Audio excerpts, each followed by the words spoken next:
Chapter 30. When Yi Huanyan was sitting on pins and needles, Sheng Anren had just come out of the president's office and passed by the secretary's office. At a glance, she saw Yi Huanyan sitting in her seat in a daze. Her laptop screen was tilted to the door of the secretary's office, and the content of the search was reflected in Sheng Anren's eyes. Secretary Yi, as an experienced person, I still have to remind you that the craziness of fans is far beyond your imagination. Be more careful when you get off work. When she looked at Yi Huanyan, there was sympathy on her face. Even if she was an old acquaintance of Sun Yanhua, so what? It was a pity that she was an outsider. It was bad for her to be entangled in scandals. Yi Huanyan came to her senses and closed her laptop with a snap. She frowned and looked at the coquettish woman at the door of the secretary's office. Her tone was not kind. I don't seem to be familiar with Miss Sheng. So Miss Sheng doesn't need to care so much about my private life, right? Sheng Anren's face froze. She just watched a good show, and kindly reminded her by the way. She didn't expect that she was so ungrateful, and she suddenly became angry out of shame. What's with your attitude? Do you think you are a popular person in front of Ling Han? Believe it or not, as long as I say a word, you can lose your job. Yi Huanyan didn't blink and stared at her coldly. Please help yourself. The people in the company didn't know what Sheng Anren was in front of Ling Han, but Yi Huanyan knew very well. She was just acting. If one day she really dared to tell the company's affairs, Ling Han wouldn't be far from being tired of her. You. The approaching footsteps in the office outside made Sheng Anren suppress her uncontrollable anger again. Xiao Mu's voice rang in the office. Sheng Anren was still wary of the people around Ling Han after all. She unwillingly stomped her feet, and her 12-centimeter boots made an angry clashing sound as they hit the wooden floor. Secretary Yi will see. Looking at the back of Sheng Anren leaving in high heels with anger, Yi Huanyan didn't have a feeling of exultation. She even regretted that she couldn't help speaking without thinking for a while. She didn't know how much trouble she would cause in the future. The trouble in front of her was enough to make her suffer. Xiao Mu brushed past Sheng Anren and nodded as a greeting. When she passed by the secretary's office, she glanced at Yi Huanyan worriedly. She seemed to have something on her mind and did not notice anything. What was written in the newspapers was not very clear, but the fans' ability to find out was beyond imagination. Following the Weibo post that Ji Xiaoya posted on the night of the concert, they immediately identified Yi Huanyan. He had just come from the office and heard a lot of gossip. Last night at Sun Yanhua's concert, that mysterious woman seemed to be Secretary Yi. I've seen Secretary Yi's clothes before. Is Secretary Yi an old acquaintance of Sun Yanhua's? What? It's probably the news that many people in the media posted. I think it's just an accident, but Secretary Yi ended up being targeted by fans. Xiao Mu originally wanted to comfort Yi Huanyan, but when she walked to the door, she found that she couldn't find anything to say.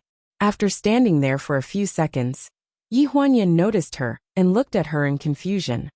Assistant Xiao, what's the matter? Xiao Mu was slightly taken aback. Oh, it's nothing. It's almost time to get off work. I don't have anything to do today, so you should leave early. Yi Huanyan forced a smile. It's good enough that I don't have to work overtime. How can I leave early? Xiao Mu didn't know what to say. She smiled embarrassedly and turned to enter the president's office. When she saw the expensive suit jacket in the trash can, Xiao Mu was stunned for a moment and seemed to understand something. This is the minutes of the morning meeting. I need your signature. Okay. Do I need to inform all the media companies about the news about Secretary Yi and Sun Yanhua? Xiao Mu asked cautiously. Ling Han frowned, and a layer of frost covered his eyes. No need. I think this matter is quite big, and many people in the company know about it. I don't know if Sun Yanhua's fans will do anything extreme. Xiao Mu reminded him in a low voice. Tell the security department to pay more attention to suspicious people in the next 2 days. Those without access cards are not allowed to enter the company. There was no warmth in Ling Han's voice. Then outside the company, she brought it upon herself. Ling Han cast a sidelong glance at Xiao Mu. When did you become so close to Yi Huanyan? Ling Han's words scared Xiao Mu into breaking out in a cold sweat. I'm just worried about the safety of the other employees in the company. Alright, go out. You don't have to tell me everything. Hearing this, Xiaomu did not dare to say anything more. She could only sigh silently and quickly leave with the signed document. The boss seemed to be in a bad mood today. Not only was his tone impatient, but the trash can, which was almost empty normally, was filled with waste paper today. It was obvious that the boss was in a bad mood. Except for the technical staff and security staff, who had to work overtime that day. Most of the employees of the pleasure group got off work at 5 o'clock sharp. Yi Huanyan was no exception. Before she got off work, she took a look at the news again. The top 3 trending topics were still about her and Su Nianhua. At this moment, she began to regret not asking for Su Nianhua's number. At least she could ask him about this matter. Just as she walked out of the company, her phone rang from her pocket. On the other end of the phone, Ji Xiaoya's voice was like a clap of thunder, exploding her ears. I just woke up. Oh my god, what happened? You're on the trending topics. You're going to be famous. I don't know if I'm going to be famous or not. I only know that those fans found me through your Weibo. Yi Huanyan sighed. Have pity on me. Hurry up and delete your Weibo. On the other end, Ji Xiaoya still acted like she did not know how serious the situation was. Delete what? Maybe if I seize this opportunity, my idol will personally receive you. That way, I can also bask in the glory. Ji Xiaoya. What's wrong? On the other end of the phone, Ji Xiaoya only heard a scream, followed by chaos. At this moment, several women wearing masks appeared out of nowhere at the entrance of the pleasure and pleasure group. They were holding rotten eggs and tomatoes in their hands, which they threw at Yi Huanyan. Yi Huanyan's scream just now was because her back was hit by a rotten tomato that fell from the sky. Her phone was flung to the side of the street, flashing twice before it was crushed into pieces by a passing car. I'll beat you to death, you stinking shameless woman. First, 2 women threw things at her from afar. Then a large group of people suddenly swarmed over. Most of them were women, but there were also a few men standing on the periphery to watch the show. They all wore masks and shouted along. In the blink of an eye, Yi Huanyan's clean and tidy business attire was stained with the stench of vegetable leaves and eggs. A black MPV slowly drove past the crowd. The familiar model and license plate gave Yi Huanyan a glimmer of hope. Xiao Mu, who was driving, frowned and stepped on the brakes. Director Ling, its secretary Yi. Chapter 31. Ling Han looked up at Yi Huanyan, who was surrounded by the crowd. She was wearing high heels and standing in the center of the crowd, so she was particularly eye-catching. She raised her white handbag with both hands to protect her head, and her clear eyes were looking in his direction expectantly. It was just like that year after the car accident, when Jiang Milan held his hand and looked at him with eyes full of expectation when she was dying. You must take good care of Yan Yan. I'm begging you. Xiaomu stepped on the brakes and reached out to unbuckle her seat belt. President Ling, I'll go down and help. Drive. The man in the back seat slowly spat out this sentence. His indifferent tone made it seem as if the person standing there being attacked was his enemy. It couldn't be better to let her fend for herself and not dirty his hands. Xiaomu opened her mouth in surprise, but she didn't dare to disobey Ling Han's order. She fastened her seat belt again and released the brakes. The black MPV slowly disappeared from the end of the crowd. Yi Huanyan watched as the pair of eyes turned indifferent little by little. The slowly rolling up car window announced that he would not save her, and also announced that her expectations were turning into ashes bit by bit. Pa! A burning pain came from her forehead, and the broken eggshell mixed with the sticky egg liquid covered her eyes.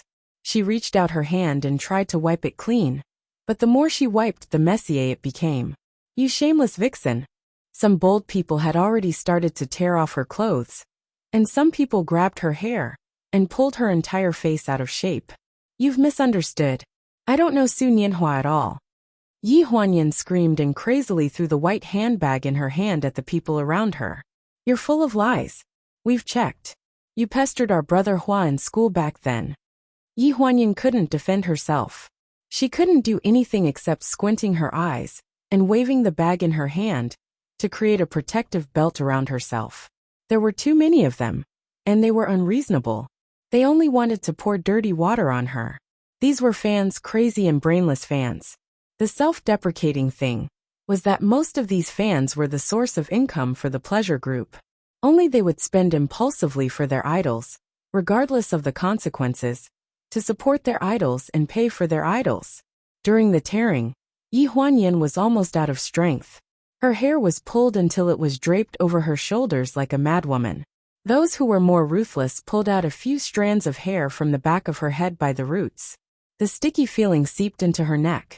A gust of wind blew past, chilling her heart. Beat her to death. Beat her to death. Such a shameless woman. Get rid of evil for Brother Hua. What are you doing? What are you doing? Get out of the way. I've already called the police.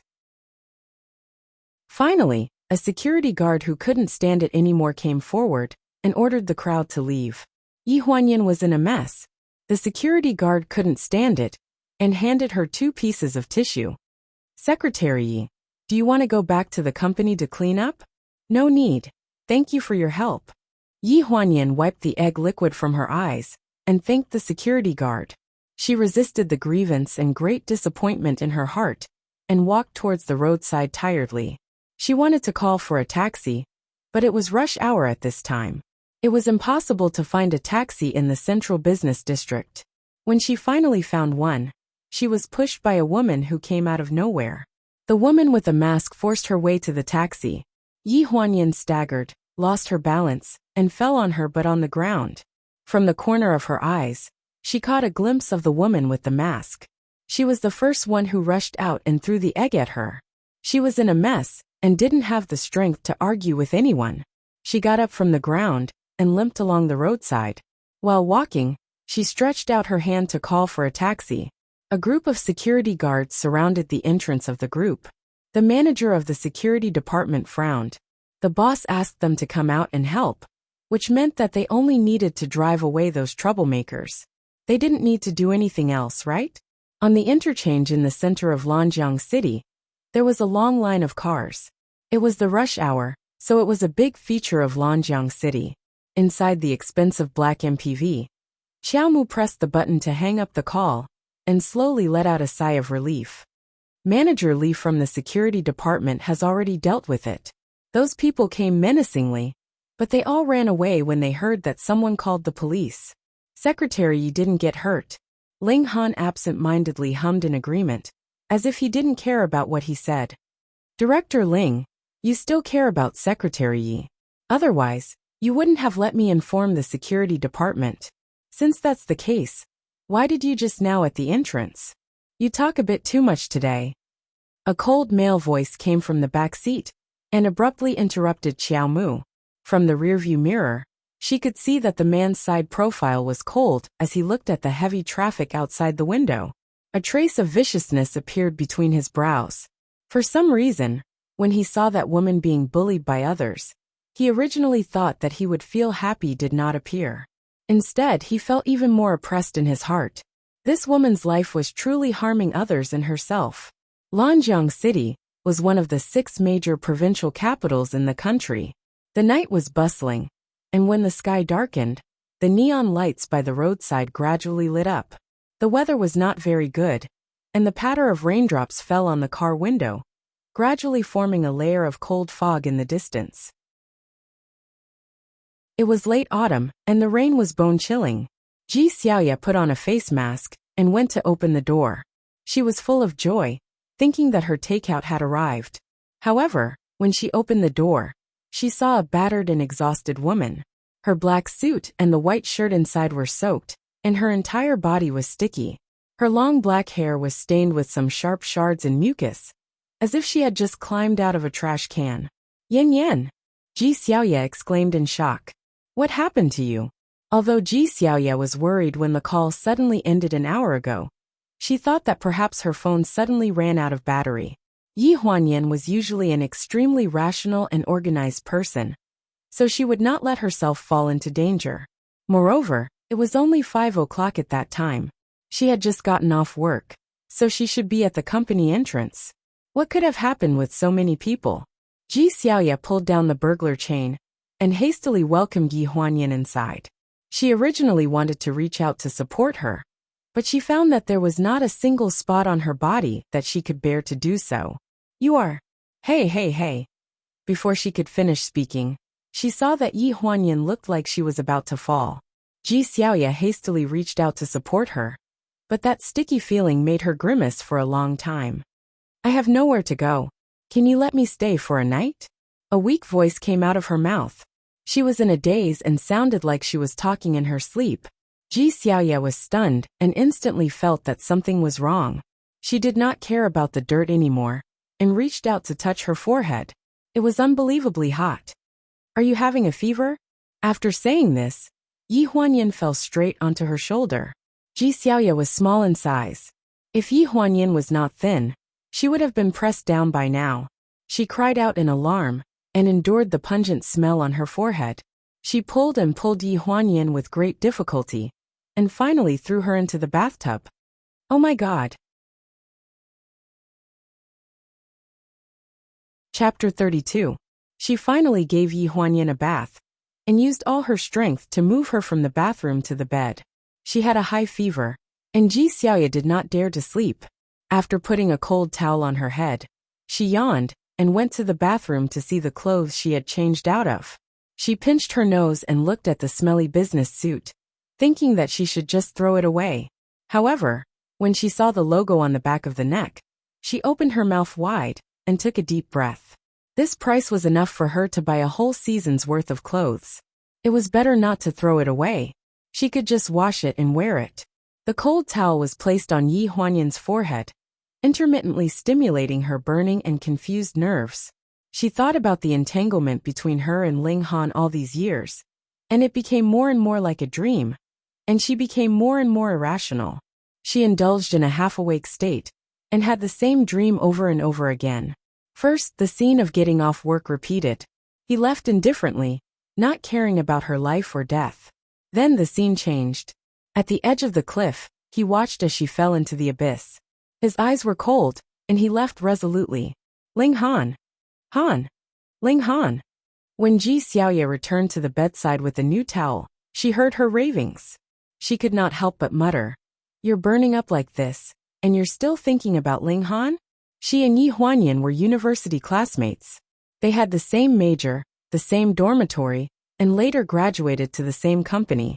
She witnessed Yi Huanyan turn from an innocent and lively young lady to the well-organized secretary Yi in the workplace.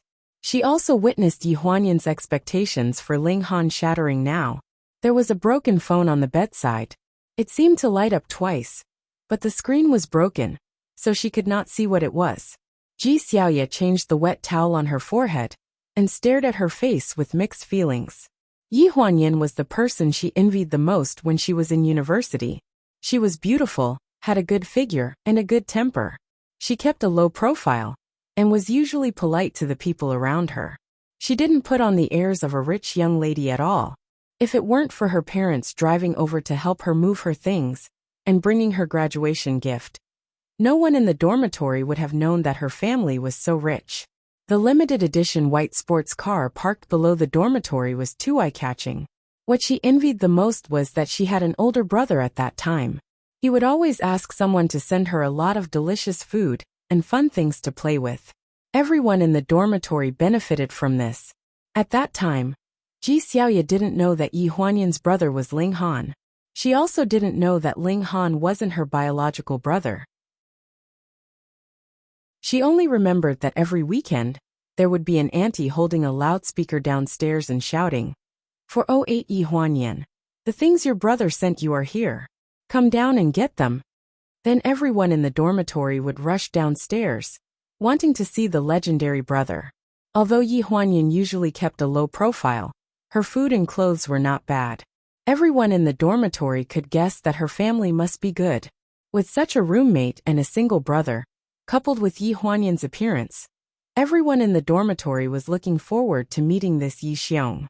But Ling Han never came in person. He always asked someone to bring the things to the dormitory, put them down, and left. There was not even a word in the box. The girls in the dormitory weren't sad. After all, This brother Yi was too sensible. He always sent 4 copies of the things. The girls in the dormitory obediently took the box back and divided the spoils. There were many fashionable toys and imported snacks. It was like a robot cat's bag of treasures.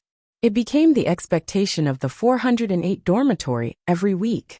Until graduation, Ji Xiaoya was lucky enough to see the legendary brother Yi from afar. At that time, they were taking graduation photos. The 2 girls in the dormitory packed up in advance and left with their parents. After hugging each other and crying, she went to wash her face. When she came back to find Yi Huanyan, she only saw Yi Huanyan's parents taking photos in front of the school building. Looking for Yin Yan. I just saw her go that way. She saw her brother coming. Jiang Milan smiled and pointed in the direction. Thus, she was able to see Ling Han from afar and was shocked. Sure enough, he was the same as the girls in 408's legends. He was even more outstanding. He was extraordinarily handsome and wore a black suit that set off his tall figure. Countless words of praise flashed through Ji Xiaoya's mind. In the end, it turned into a sigh. Comparisons are odious. Why don't I have such a good life? Before this, at the graduation party, Ji Xiaoya and Yi Huanyan had a night chat. At that time, the other 2 people in the dormitory were drunk and talked too much. Yi Huanyan was slightly tipsy. She pointed at the stars in the sky and laughed until her saliva was about to come out. Xiaoyu, my brother is even better looking than the stars in the sky. Ji Xiaoya had a good tolerance for alcohol. But people who could not get drunk after 1,000 glasses had their own sorrows. For example, these few drunkards in front of her gave her a headache. Good looking, good looking. Your whole family is good looking. I like my brother very, very much. My brother is the best man in the world. Do you have a crush on your brother? No. He's not even my biological brother. Yi Huanyan leaned on her shoulder, her face bright red. You must be very disappointed, right? I know that you guys are a bunch of ill-intentioned people. You're all thinking about my brother Ling Han. So I won't let you see him. Ji Xiaoya did not know whether to laugh or cry. The drunk Yi Huanyan was like a child. She had completely lost her usual decorum and was simply fighting for every inch of land. She hugged her neck and shook it. I must marry brother Ling Han. Okay. Marry him. Although Ji Xiaoya was still ignorant about love, she saw the love in Ling Han's eyes. That kind of look of disdain on the surface. But in fact, there was a doting look in his eyes. She envied that for a long time. But later, how did it become like this? She looked at Yi Huanyan, as if she was having a nightmare. She kept shouting, "Don't go!" Her facial features were twisted together, as if she was in pain and struggling in hell. She did not know when her angelic brother, who used to bathe in the sun, became the soul-reaping emissary of hell. He was cold and heartless, surrounded by scandals, shuttling between all kinds of women all day long, hurting Yi Huanyan badly. All these years, she was the only witness to Yi Huanyan's pain. Her original envy gradually turned into a complex feeling every time she saw the 2 of them. She still did not understand whether Ling Han loved Yi Huanyan or not. If he loved her, how could he bear to hurt her like this? If he did not love her, why did he not let her go and let her give up and live her own life? After Yi Huanyan's phone stopped flashing, Ji Xiaoya's phone began to ring nonstop. It was Ling Han's 3rd call. She did not pick it up. She stared angrily at the phone screen. I'll let you, a scumbag, worry and reflect on yourself. Where were you when your girlfriend was hurt like this? Now you know how to look for her, but you don't pick up the phone. Chapter 33. Brother Ling Han. Don't go. Ji Xiaoya grimaced as she looked at her hand that was being held. Her hand was about to be crushed by this woman who had a fever. She couldn't help but complain. You came to my house to eat my food and drink my wine. I even let you sleep on my bed, yet you're still thinking about other men. What a heartless little thing. The phone on the carpet beside her didn't ring again. Ling Han had always been a high and mighty person. Ji Xiaoya felt that the sun had risen from the west for him to call her 3 times in a row. Ji Xiaoya's house was shrouded in a gloomy cloud. Meanwhile, in a famous hotel apartment in Lanjiang City, a tall man had just returned from today's concert. He couldn't hide his exhaustion. For so many years, he had been working alone abroad. It wasn't easy for him to get the capital to leave his family. He wanted to come back to be with her. But things didn't go as he wished. He was back, but she was no longer in the same place. His manager, Zhao Dali, and his assistant moved the gifts that fans had sent backstage to the living room of the apartment. One of the gifts was particularly eye-catching. It was a huge black box that was almost as tall as a person. 2 assistants had to carry it in together. Zhao Dali's eyes were sharp. He saw the logo on the black box at a glance. Oh, which rich little fan sent this instrument? This brand is purely handmade. It's not cheap. There are only a few instruments produced in a year. The female assistant smiled and shook her head. These fans can't wait to give you everything they have when they're nice to you. But when they're ruthless, it's hard for ordinary people to imagine. Zhao Dali knew what she was talking about. He laughed dryly and didn't say anything. He turned around and opened the black box. The beautifully crafted guitar looked particularly noble in the black wooden box, revealing classical and elegant. Nian Nian, come and see. This guitar is really good. Su Nianhua was also a person who cherished musical instruments. He saw this guitar in Italy a long time ago. At that time, he left in a hurry and didn't have time to buy it. When he returned, it had already been sold. Now that it appeared here, he didn't know who put in the effort. The frustration in his heart seemed to have subsided a little. He got up from the sofa and walked to the black box. He reached out and gently touched the smooth guitar strings. Brotherly, find out who the fan is and give him the money. After all, it was something that cost tens of thousands of yuan. He couldn't possibly let the fans pay for it. Zhao Dali wasn't surprised at all. Look at you. Everyone happily accepts gifts from their fans. You're the only one who's pretentious. Even if the gift is a little expensive, you still have to give them money. Did you forget that time in America, when that rich female fan gave you a sports car? You asked me to return it, but he burned the car and said that you don't like it, so it has no value. Isn't that a waste of God's gift? Su Nianhua's expression froze, but he did not refute. Some fans were indeed too young, so it was inevitable that they would be infatuated with someone and be unable to extricate themselves. They would do some irrational things. After all, they were his fans, so he was tolerant most of the time. The female assistant sighed. What's the big deal about burning a car? I think fans nowadays are crazy. The girl who was hugged by Hua Guo at the concert was almost beaten to death by fans today. Zhao Dali tried his best to signal the female assistant with his eyes. However, what she said had already been said, and it fell into Su Nianhua's ears word for word. He suddenly stood up straight and glanced at the female assistant and manager. What did you say? The female assistant looked at Zhao Dali, who was trying his best to signal her with his eyes. She was a little confused. What did they do to Yi Huanyan? Su Nianhua's voice was cold. Zhao Dali frowned and avoided Su Nianhua's gaze. It's late. You should rest early. You should keep a certain distance from your fans. Before she could finish her words, her chest suddenly tightened. Su Nianhua grabbed the collar of her shirt, and she was almost on the ground with only her toes. The burning anger in his eyes was very scary. In addition, his eyes were red because of the concert for days and nights without sleep. He was no different from an evil ghost from hell. You know everything? He roared. Huaga. The female assistant screamed. This has nothing to do with us. And it has nothing to do with Li Ge. Really? Zhao Dali was being squeezed so hard that he couldn't breathe. He said intermittently. It was the fans who searched for her. They found out where she worked and found out that she had an ambiguous relationship with her boss. However, they were in the same high school. And the vague news that Yi Huanyan pursued Su Nianhua was leaked by Zhao Dali. He didn't dare to say this. Su Nianhua loosened his grip and put Zhao Dali down. Cough cough. Cough cough. Zhao Dali covered his chest and coughed for a long time, but he couldn't drive away the chill in front of his eyes. It's all the fans' fault, Brother Hua. The female assistant seemed to want to say something, but when she met Su Nianhua's malicious eyes, she immediately shut her mouth. No matter how many words she wanted to say, they were stuck in her throat.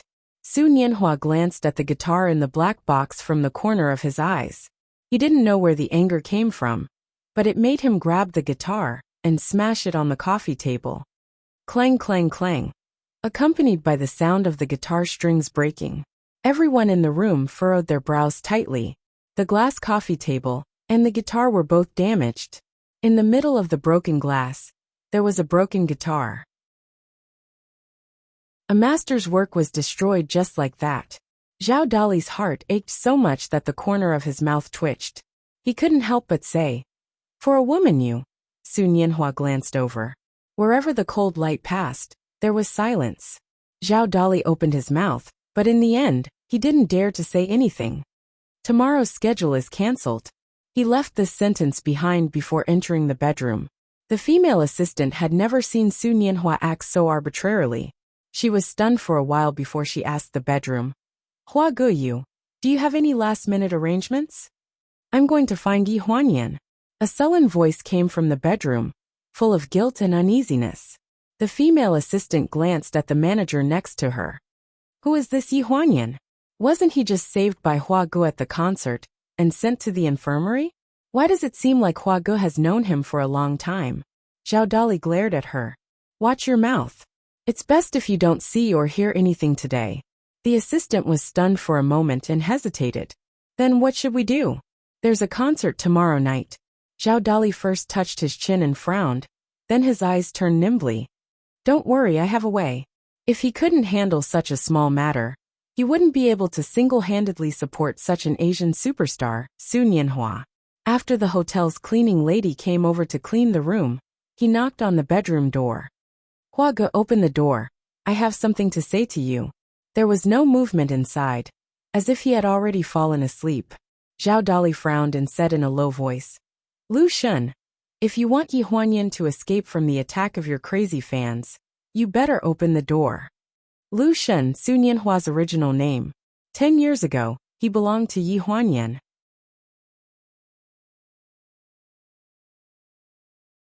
Chapter 34. Before Zhao Dali's hand could touch the door panel, there was a click. A gap appeared between the white door frame and the door panel, and a dim light shone through. Su Nianhua stood behind the door in simple beige pajamas. He held the doorknob with one hand and stared at Zhao Dali with a frown. "What is it?" Lonely nights were always endless. The wind blew through the window with a bleak sound, as if someone was singing, sobbing and complaining. Some people were drunk, some were sober, and some seemed to be sober, but they were drunk on the streets and alleys. The next morning, Yi Huanyan woke up slowly. When she woke up, Ji Xiaoya had just bought breakfast. If she hadn't sat beside the bed for a whole night and felt extremely uncomfortable, she wouldn't have gotten up in the morning. She even went to buy breakfast for the patient. When she put down the breakfast, she saw a female ghost with disheveled hair walk out of the bedroom. "Yo, this is a good disguise. You went directly to the haunted house to apply for a job and saved people the trouble of dressing up." Ji Xiaoya had always been a straightforward person. She didn't sleep well the whole night, so it was normal for her to be a little angry now.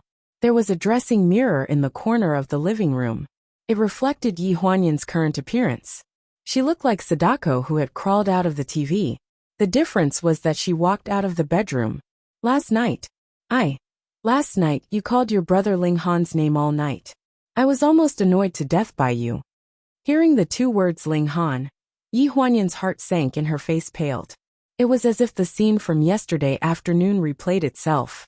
Her fingers trembled, and she couldn't help but clench into fists. Only then did she suppress the sadness in her heart. Seeing her sad face, Ji Xiaoya didn't have the heart to hurt her anymore. She took out a cup of soy milk and a tea egg from the plastic bag. "If you're not feeling well, take a day off. I'll help you apply for leave when I go to work. Don't waste time. There's preserved egg and lean meat porridge and tea egg on the table. Eat some before you sleep." Yi Huanyan frowned and looked up at the clock on the wall. It was 7:30. It was not too late to pack up. "There's no need to ask for leave. I'll go to work as usual. You had such a high fever yesterday, don't force yourself." Ji Xiaoya rolled her eyes at her and nagged as she changed her shoes at the entrance. "I'm not Ling Han. There's no point in trying to be brave in front of me. I've known you for more than 8 years. I know what you're going to fart when you raise your butt. I know you're worried that Ling Han will come looking for you again. But you can't just ignore your own body. You don't know how to take care of yourself all day long. What's so good about that scumbag?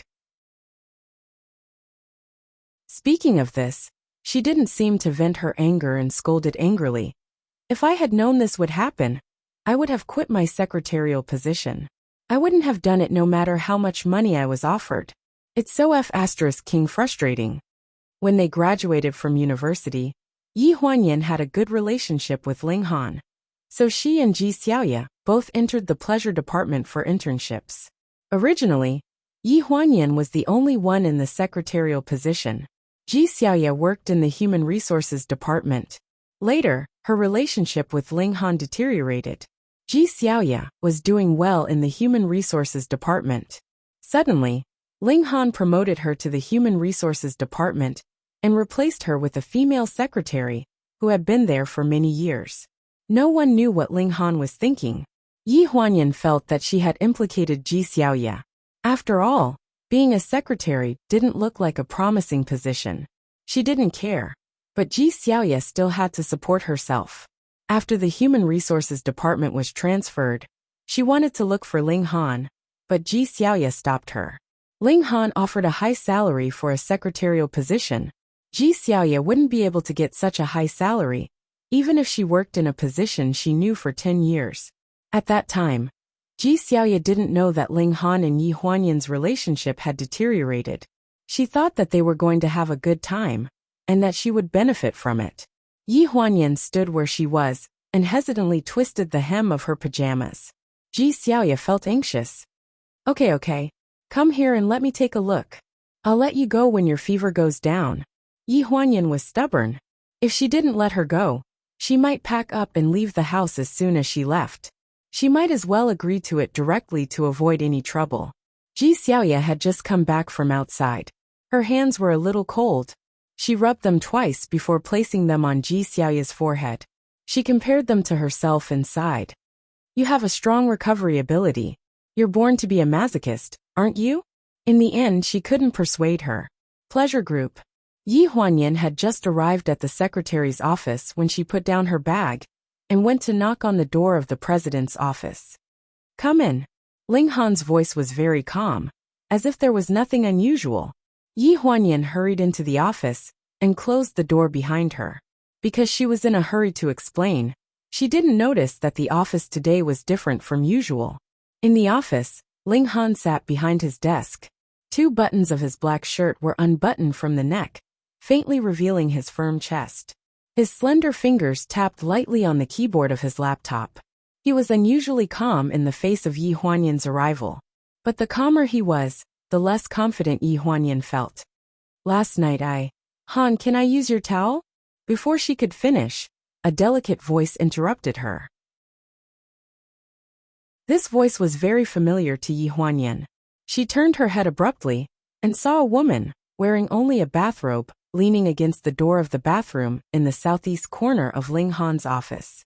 The white bathrobe was loosely tied around her waist, and the big waves of maroon hung over her shoulders. A delicate face was always written with the words flirtatious. At this time, she was holding a beige towel with her fingers covered with bright red nail polish. She was looking in her direction tenderly. When she touched Yi Huanyan, she was stunned for a moment, because this sudden seemed too sudden, making people feel uncomfortable with excessive performance. Why is there someone? She had been standing at the door of the bathroom for a long time. She had known that Yi Huanyan had come, but she was so pretentious. At this moment, Yi Huanyan was not concerned about Sheng Anren's pretentiousness. She was concerned about what had happened between her and Ling Han, and why Sheng Anren was wearing a bathrobe in the office. Why are you here? She asked uncontrollably. Hearing this, Sheng Anren was slightly stunned. She turned her eyes lightly and looked at Ling Han. Naturally, Ling Han needs me, so I'm here. This is the office, Miss Sheng. Pay attention to your words and deeds. Yi Huanyan felt as if there was a fire coming out of her chest. She tried to suppress it, but she couldn't calm it down. Secretary Yi, pay attention to your identity. Ling Han opened his mouth faintly. His cold voice was like the frost in December, which condensed a layer of cold air in the whole room. He seemed to be afraid that Yi Huanyan hadn't been shocked enough. Then he threw an ambiguous look at Sheng Anren and said in a flirtatious tone, "Secretary, you doesn't need to point out my private life, does she?"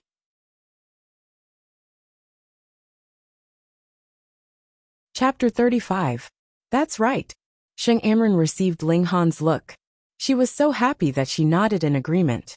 She took the opportunity to walk out of the bathroom, walked around the desk, and walked to Ling Han barefooted. Yi Huanyan was trembling all over, but she tried to keep her reserved and calm. "President Ling, this is the office. You should pay attention to your words and deeds. If necessary, I'll ask Miss Sheng to go out." She still didn't believe that Ling Han would sleep with other women, even if the scene in front of her was unbearable. Ling Han had a high degree of misophobia. He must be just playing with a woman like Sheng Anren. "Oh." Ling Han looked at her and dragged out the end of his voice, as if he was mocking her. "What right do you have to ask my guest to go out? You're so annoying." "I'm not a guest. Secretary Yi likes to watch the scene." Yi Huanyan's eyes were slightly red. She clenched her fingers, turned around and ran out. No matter how cheap she was, she knew that there was no need to continue watching such a scene. Ling Han really didn't take her seriously. Just like what he said, she was just a bedmate. In his heart, she didn't have the slightest bit of weight. He didn't come back all night, and he didn't ask where she went or who she was with. Did such indifference mean that even if she was his bed partner, he already hated the top of his head? Ji Xiaoya just made coffee and returned to the secretary's office. As soon as she put down the cup, she saw Yi Huanyan stumbling out of the president's office with red eyes. "Yen Yen." Before she could speak, Yi Huanyan took a stack of documents from the desk and turned to leave. Her suppressed voice sounded wrong to anyone who heard it. "There's a problem with the finance department's report. I'll send it over. Hey, just call them and ask them to come and get it themselves." As she spoke, Yi Huanyan had already run away. Ji Xiaoya looked at the closed door of the president's office in confusion. What was going on? Did he get scolded by Ling Han so early in the morning? Passion in the office, and even in front of the secretary. It was said that rich people had some weird fetishes.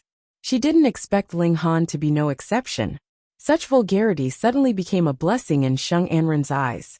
Since he had done so much, it was better to push the boat with the current. Initially, she was overjoyed to be called over by Ling Han early in the morning, but when he suddenly said, "Take a shower first," it made her feel a little awkward. It was as if he was disgusted with her.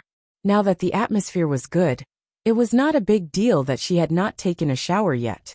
However, Ling Han suddenly grabbed her finger, and a trace of disgust flashed in his eyes. "Go down," he ordered coldly. "You go back first. I still have something to do." His voice was extremely cold. Sheng Anren couldn't figure out what he was thinking. In his heart he felt uneasy. He carefully scratched the back of his hand with his fingertips. "I haven't put on my clothes yet." But Ling Han just coldly said, "Then put on your clothes before you go out." The dream was so broken. When Sheng Anren left, he was full of doubts. It was clear that he took the initiative to ask her to come today. But in the end, she performed a striptease and left. He didn't get anything. When she left, she turned over and muttered in her heart, and began to figure out what had happened one by one. In the face of her initiative, Ling Han did not refuse. He even watched her take off all her clothes with an appreciative attitude. Then he suddenly asked her to take a shower. Then before she could take a shower, Secretary Yi came. Then he suddenly took the initiative to call her over, and took off her bathrobe. Then Secretary Yi left. Then he said that he was not interested. What was the problem? She couldn't figure it out no matter how hard she thought about it. But she still couldn't connect it to Yi Huanyan. After Sheng Anren left, Ling Han turned on the computer and clicked on today's hot search news. In the early hours of last night, Sun Yanhua suddenly posted, explaining the cause and effect of the concert incident that day. "On Saturday night, I saw a fan in the VIP area closest to the stage fall because of the crowd at the concert site. Out of love for fans, I saved her. I didn't expect to cause serious trouble to this fan. There are a lot of news recently. I hereby explain the reason. I hope my dearest fans and family members can be rational. No matter who was injured that day, as long as I see it, I will save her." This is not an exception, but my original intention. The attached picture was a light injury report issued by the doctor. Yi Huanyan's personal information was hidden on it. But whether it was true or not, since Su Nianhua personally came out to speak, his fans still had to listen to his words, even if they didn't listen to others. What's more, the idol didn't announce his relationship, but set aside his private relationship. The title of Yi Huanyan was only summarized as fan, which comforted the hearts of many fans. For a time, most of the fans on the internet began to change sides, and even began to attack several Weibo bloggers who had led the public opinion to fabricate the contradiction to Yi Huanyan. Overnight, the news changed. The cunning and scheming girl, who was originally reviled by everyone, suddenly became a lucky person who was favored by her idol, and at the same time, an innocent victim. Many fans had run to Ji Xiaoya's Weibo to leave comments, saying that they wanted to apologize to her for those irrational fans, and hoped that she could still like Su Nianhua as they did in the future. I have seen this girl at the concert site. She looks very elegant, not losing to the big stars. In fact, if she stood together with our brother Hua, she would be a good match. She attracted brother Hua's attention twice. Maybe there will be a chance in the future. I also want to fall in the concert. I have also seen her. She is the type that brother Hua likes. It was said in the interview before. Looking at the comments under Ji Xiaoya's Weibo, Ling Han's face became worse and worse.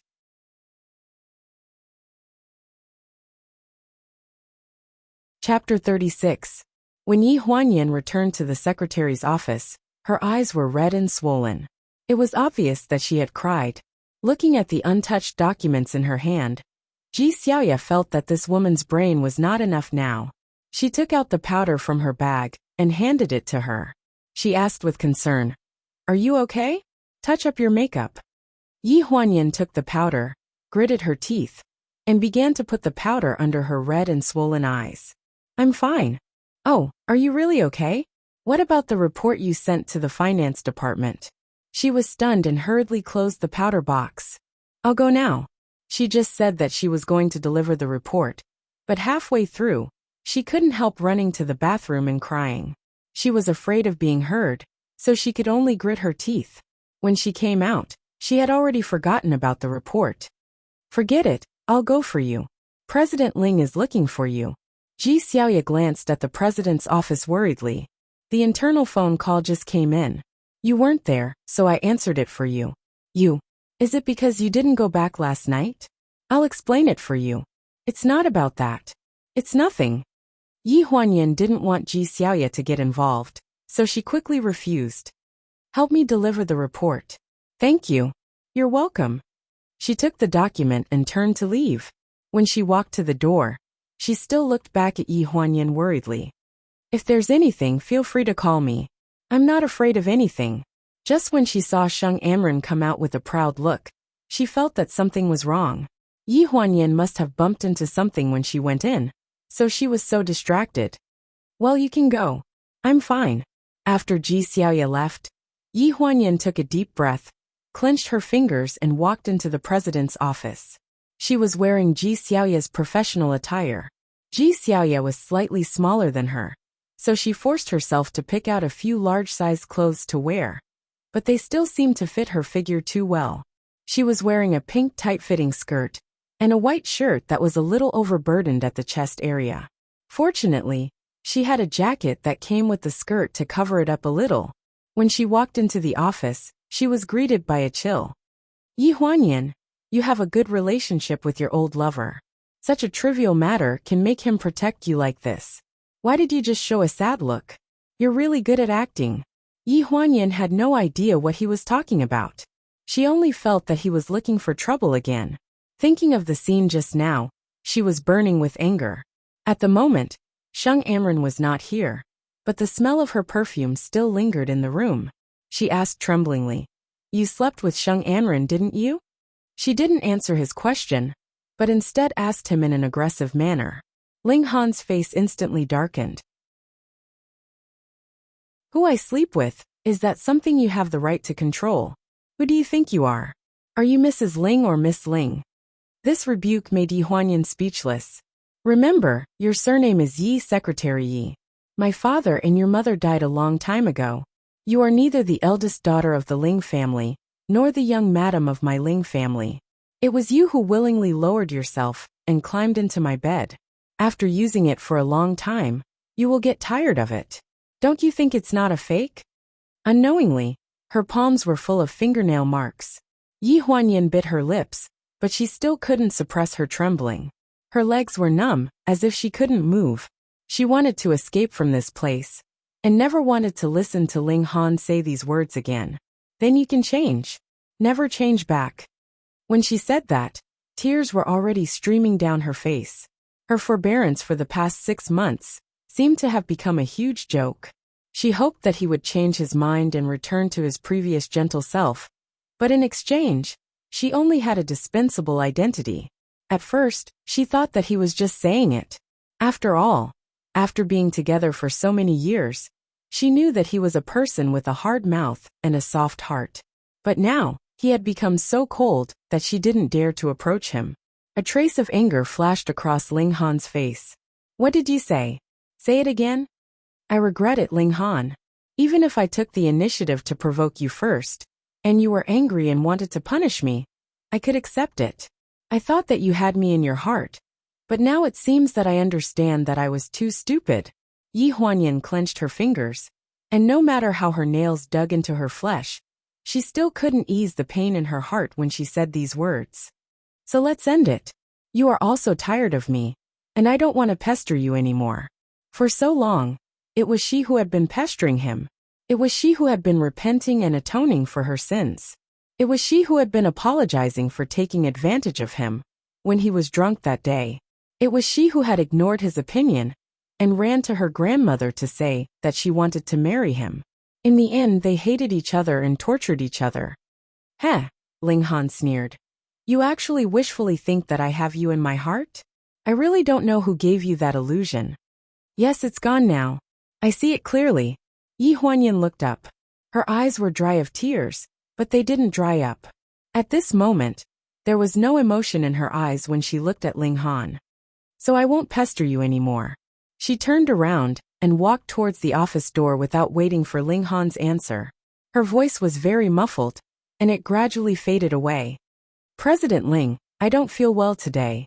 I want to take half a day off. Ling Han looked at her back, and his mind was suddenly in a mess. He bounced up from the chair without thinking. Who said you could leave?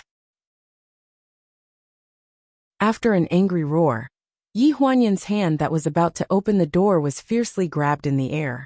Her whole body turned half a circle, and she was facing Ling Han. He stared at her condescendingly, and his eyes were full of frost. Where are you going? Are you going to find your old lover to talk about the old days? President Ling, since my relationship with you is over, no matter who I find, it's my freedom. Yi Huanyan didn't know where her confidence came from, but it was the first time she spoke to Ling Han like this.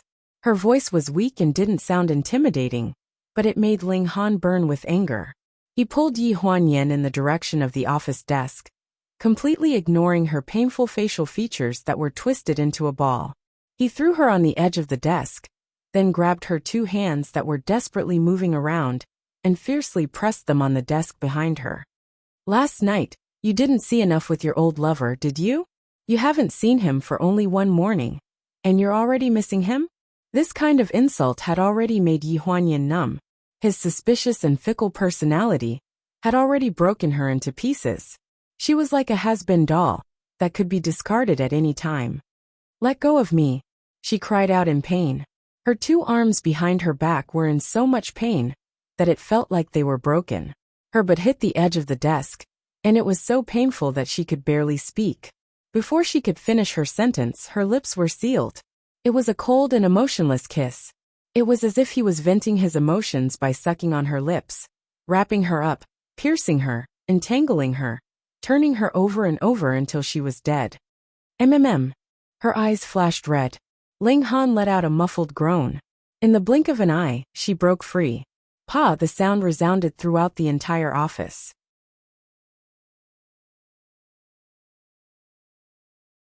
Chapter 37. There was a burning pain on his face. He raised his hand and wiped his thin lips with the back of his hand. There was a trace of blood that was eye-catching. She had bitten him and even slapped him. This was the fiercest resistance she had ever put up. However, the culprit panicked. She looked at her palm in panic and stumbled backward. There was no way for her to retreat. An overly large desk blocked all her paths of retreat. Ling Han was thoroughly enraged by her resistance. He smiled coldly, and the blood on his lips sent chills down one's spine. Yi Huanyan screamed. She was violently pulled over and pushed onto the desk. With a crash, the office supplies and the laptop fell to the ground. "Don't touch me. I find it dirty." She struggled and screamed, unwilling to let Ling Han touch her. When Ling Han heard this, he thought about how she had not returned the entire night, and how Su Nianhua had suddenly clarified the matter. He thought about how she might have met with her old lover in private last night. His eyes were bloodshot, and he did not pity her at all. "Dirty. Let me see how clean you are. Walala walala." It did not stop. Her cries were getting weaker and weaker. Her back rubbed against the desk. At first it was a little painful. Later on, she sweated so much that it became sticky. Her skin and flesh did not seem to belong to her anymore. The numbness gradually spread throughout her body, including the way she looked at Ling Han. After that, Ling Han sat on the sofa and wiped. Without support, she slid down from the desk and sat on the floor with sore legs. Her hair was disheveled, and her clothes were disheveled. It was as though she was fleeing from a disaster. "Go take a shower. I'll get someone to bring in your clothes." That was the only greeting left. She sat there for a long time until Ling Han impatiently urged her. "What are you sitting here for? Are you waiting for someone to come in and see you? So that you can marry into the Ling family legally, right?" She bit her lip and held on to the corner of the table to gather her strength, but she didn't dare to speak. She was afraid that if she opened her mouth, she would cry. She staggered into the bathroom, closed the door, soaked herself in the bathtub, and finally burst into tears. The faint sound of crying came from the bathroom. A trace of guilt flashed across Ling Han's face. He stared at the frosted bathroom door for a while, then got up to pick up the car keys and her pink jacket on the ground. When he picked up the car keys, he saw the laptop that had fallen to the side. Su Nianhua's gentle and handsome face fell into his eyes, and he immediately felt cold. He dialed the intercom with a sullen face. "Go to the mall and buy a set of women's professional attire and send it over." Ji Xiaoya was at a loss on the other end of the phone. "Now." "Yes. What size is it? Is it for the client or?" Ji Xiaoya's expression suddenly changed. "Is it for Yin Yan?" Yi Huanyan hadn't come out after so long, and now she wanted to buy clothes. "I'll give you half an hour. Get the full set." After saying this, the other party hung up. Ji Xiaoya didn't dare to imagine what was going on inside. She emphasized the words "full set of clothes." At first, she was quite happy because she had been transferred to the secretary's office and her salary had been increased. Later on, she gradually realized that there was no one else in the company who was suitable for this position other than her. No matter who it was, the relationship between Yi Huanyan and Ling Han would be exposed. And with Ling Han's attitude, this would definitely cause a lot of trouble for Yi Huanyan. Therefore, her existence was actually a shield between Yi Huanyan and Ling Han to the rest of the company. At first, she didn't think much of this shield. But now Ling Han's methods were getting more and more overboard. Today he even did it in the office. Ji Xiaoya's face was stiff with anger. If she wasn't worried about Yi Huanyan, she would have grabbed Ling Han's collar and asked him if he was human. 20 minutes later, she went to the mall to buy a set of business attire and knocked on the door of the CEO's office. "I've bought the clothes. Where's Yin Yan?" "In the bathroom." Ling Han didn't even raise his head. He sat on the sofa and looked at his laptop. His desk was in a mess, and the floor was covered with documents. There were also some tissues that she didn't understand. It was obvious that he had forced himself on her. Ji Xiaoya's expression froze. She stomped her feet and couldn't be bothered to talk nonsense with Ling Han. She took the bag and went to the bathroom to knock on the door. She knocked very softly. "Yin Yan, are you in there? I brought the clothes for you." After a long time, a A weak voice came from inside. Put it on the door. Thank you. This voice was so weak that it couldn't be heard clearly if one didn't listen carefully. Ji Xiaoya suppressed her anger, pulled open a corner of the sliding door, and stuffed the bag in. The rustling sound of clothes being put on gradually came from inside. Ji Xiaoya stood at the door and waited helplessly. She couldn't believe what had happened to Yi Huanyan after being forced to do such a thing here.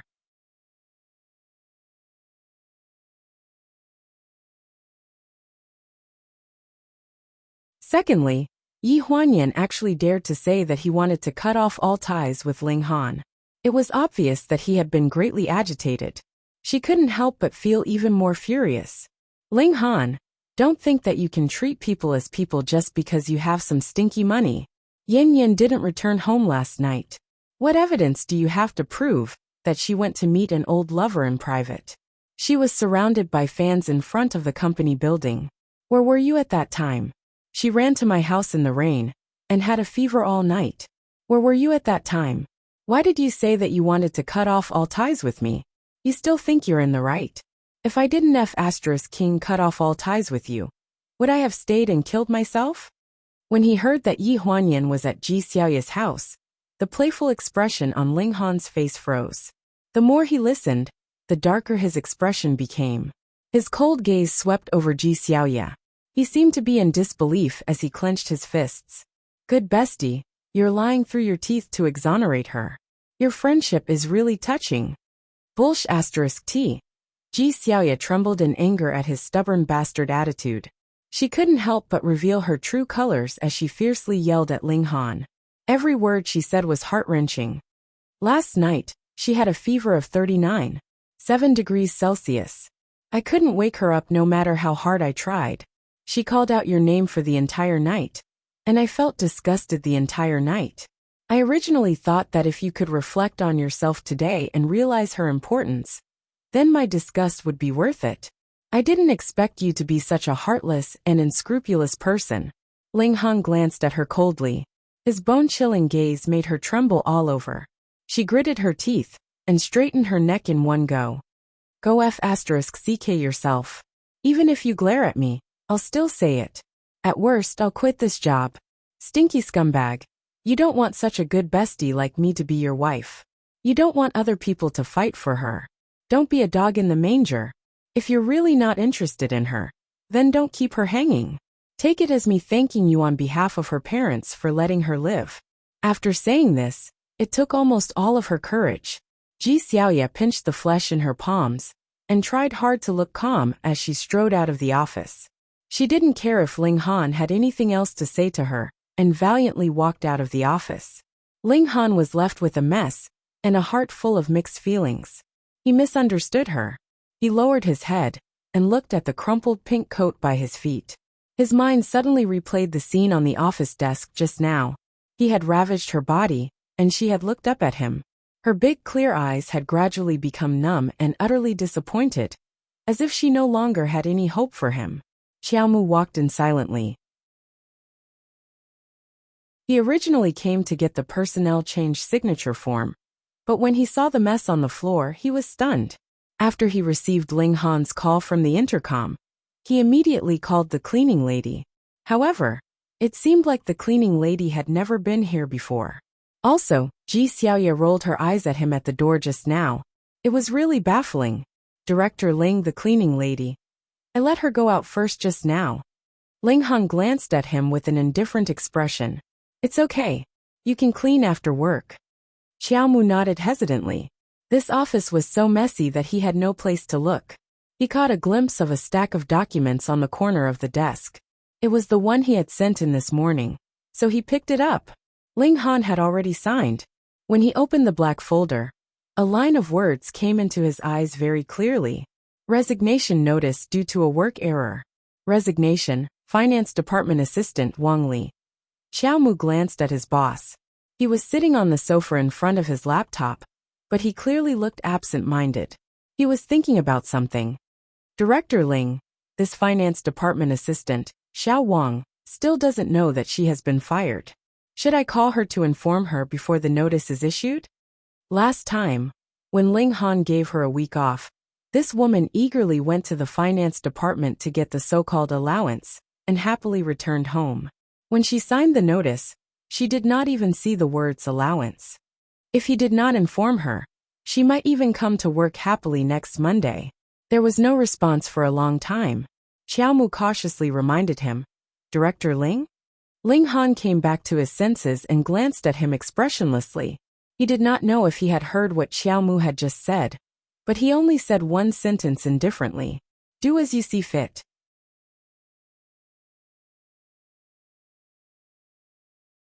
Chapter 39. When Ji Xiaoya came out of the office, she coincidentally bumped into Xiaomu. Because of Ling Han, she did not have a good impression of Xiaomu. Moreover, when she thought about how she would most likely be fired after making such a ruckus, her attitude became even worse. As a result, when Xiaomu met her eyes, she rolled her eyes at her in annoyance. Yi Huanyan was sitting in the secretary's office.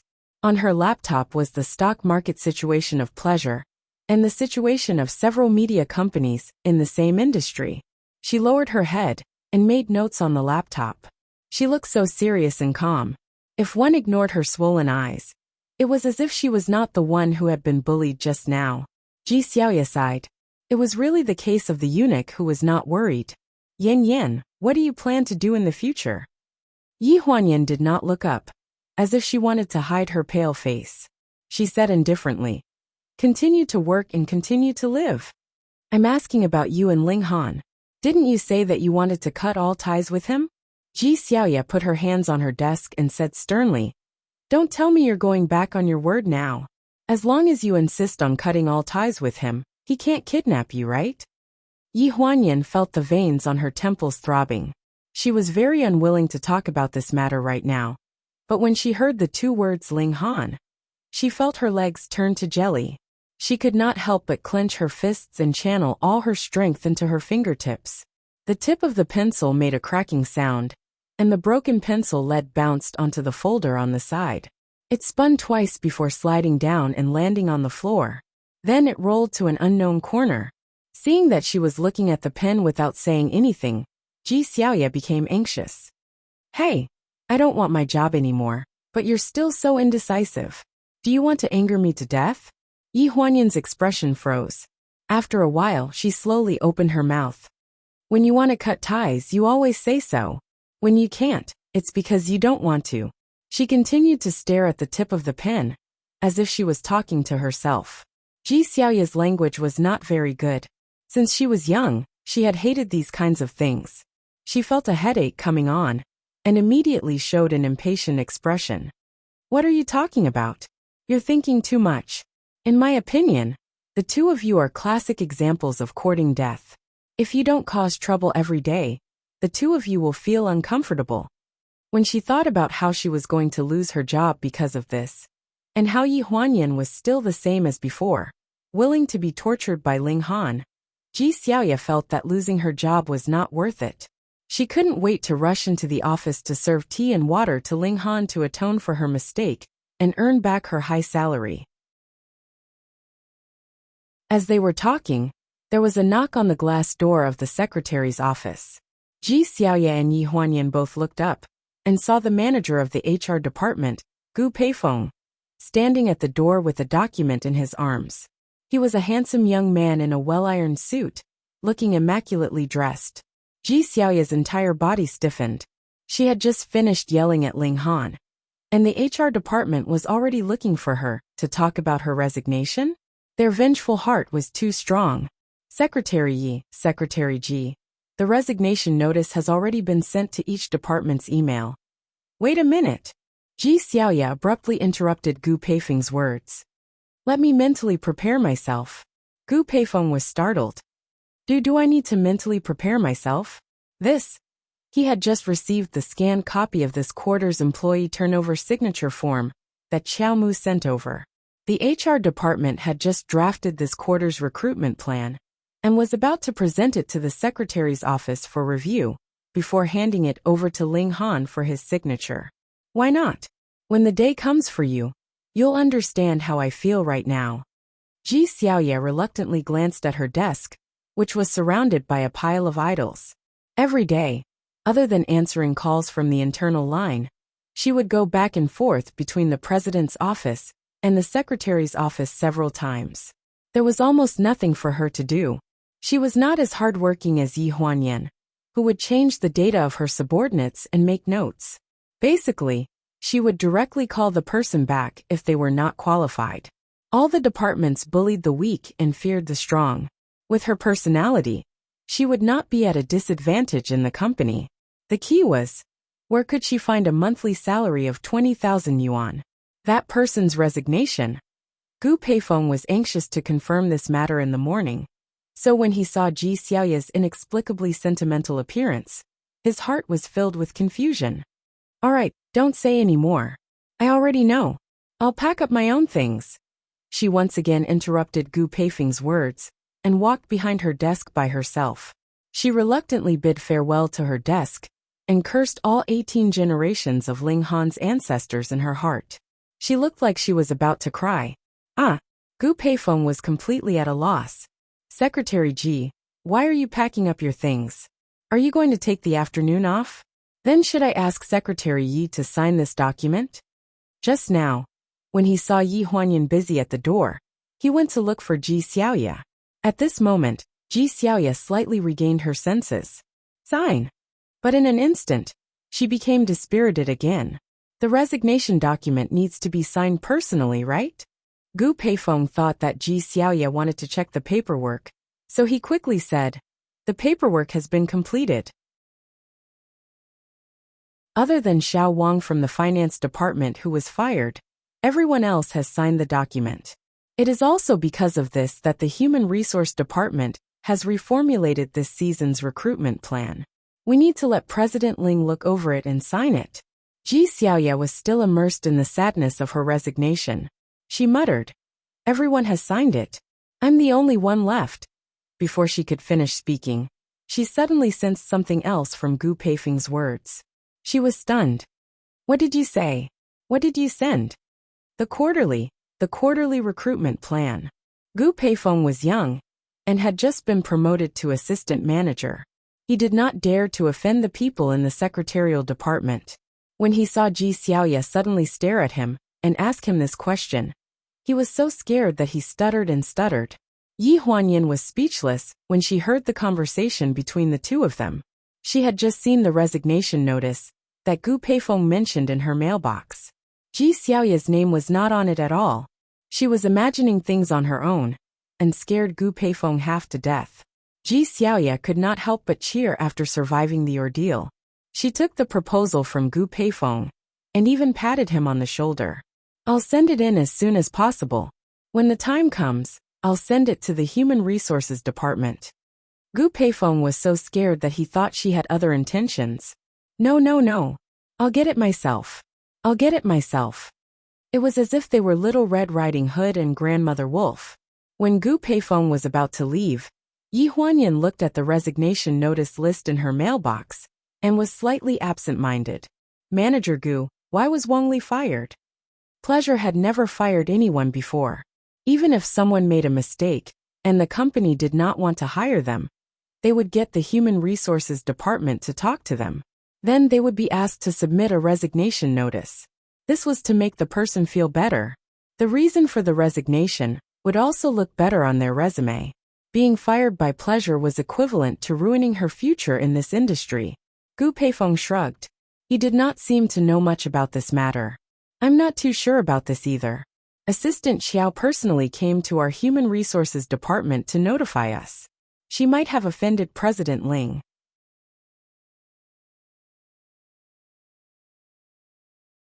Chapter 40. The column on Wang Li's resignation statement was particularly ugly. Work errors have caused financial data errors many times, resulting in low efficiency. After much consideration, we have decided to fire this person. Nowadays, personnel resumes were all electronically standardized online.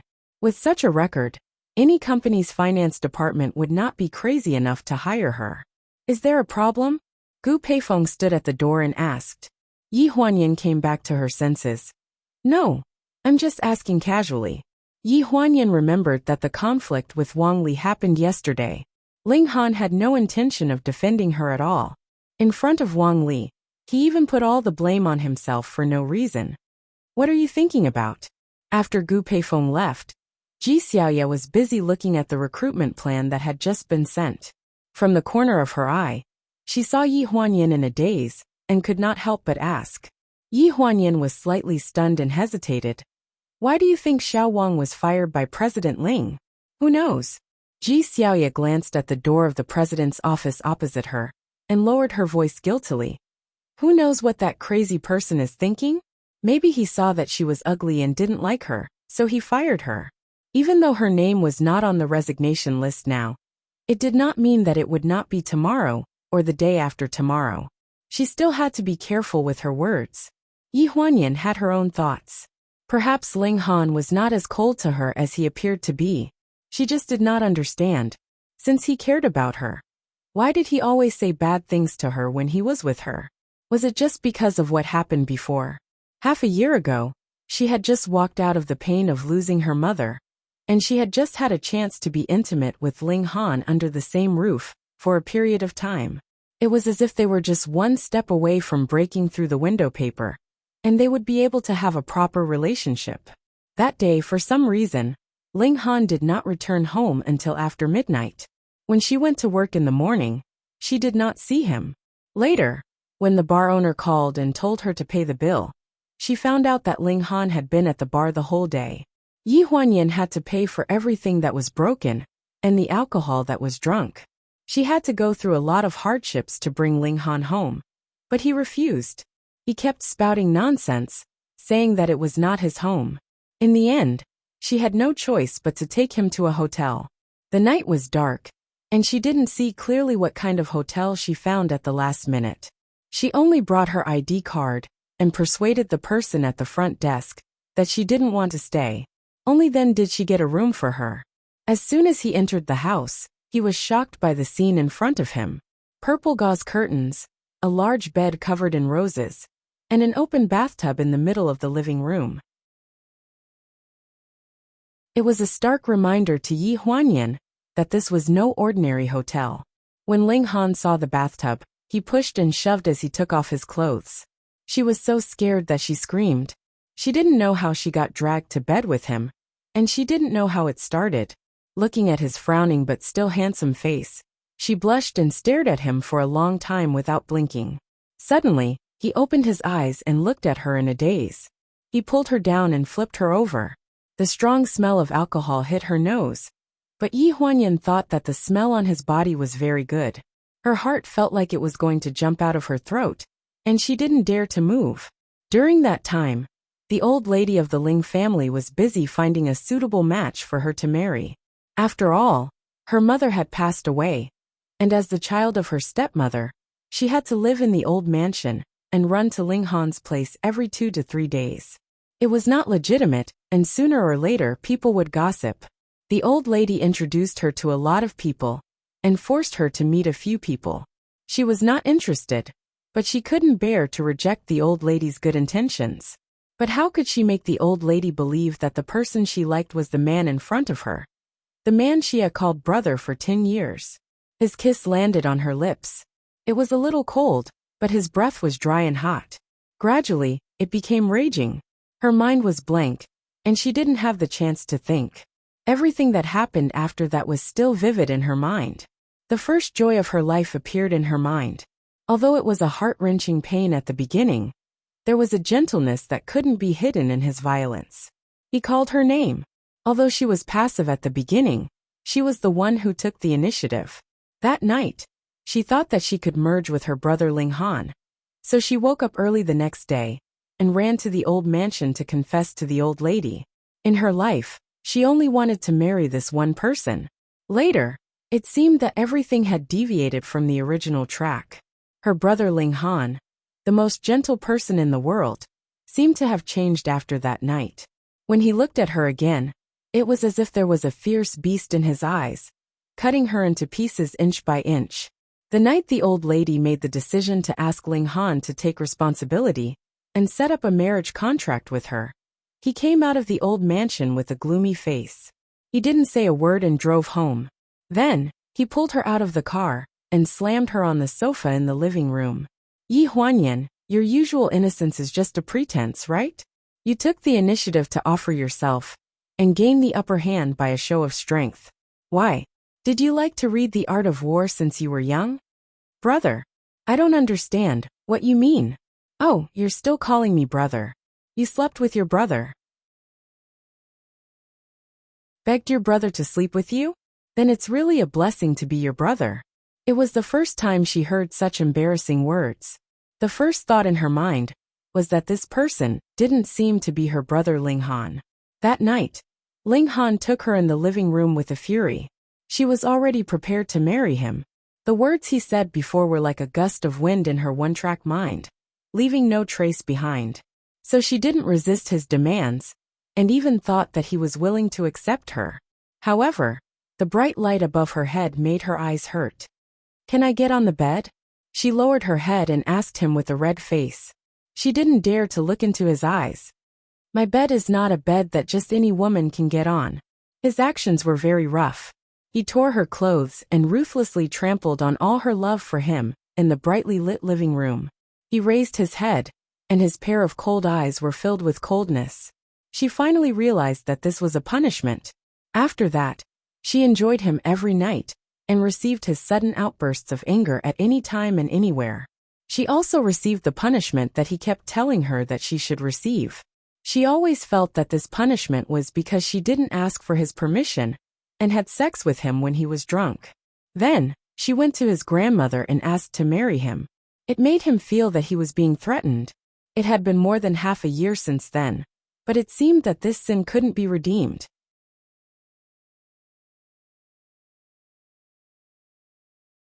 Chapter 41. After work, Yi Huanyan packed up her things and went downstairs to avoid any more trouble.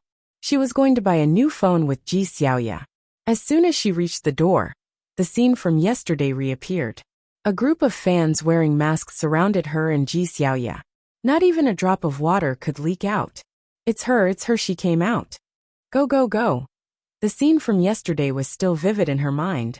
Yi Huanyan's ankle was still hurting, and she suddenly panicked. Ji Xiaoya saw the support uniforms the fans were wearing, and the blue stickers on their faces. She suddenly came back to her senses, and realized that they were Su Nianhua's fans. She protected Yi Huanyan behind her and said, Hey, let me tell you something. Brother Hua has already clarified on Weibo that my best friend has nothing to do with him. They have nothing to do with each other. Don't accuse others, the leader of the group hurriedly explained. No, we're here to apologize on behalf of those brainless fans. The two of them were stunned when they heard this. This is an apology gift. We hope that beautiful sister won't be affected by those people. We apologize to you on behalf of Brother Hua. A yellow paper bag was handed to Ji Xiaoya. There was a box of beautifully packaged chocolates inside. Looking at the logo, it was expensive. Ji Xiaoya was a little confused by the sudden change in attitude. She turned around and made way. She looked up and asked, Yin, look at this. Yi Huanyan was also stunned. Yesterday they threw eggs at her, and today they were giving her chocolates. Little girls who chased after idols were really fickle. She didn't want to argue with these little girls. I've received the apology, but the gift. Ahem, we've also received the gift. After all, after what happened yesterday, our Yin was injured and drenched in the rain. She had a high fever for the whole night. It's only right. Thank you. Ji Xiaoya directly interrupted her polite words and reached out to take the chocolates. And this? That's true. Ji Xiaoya received one gift after another.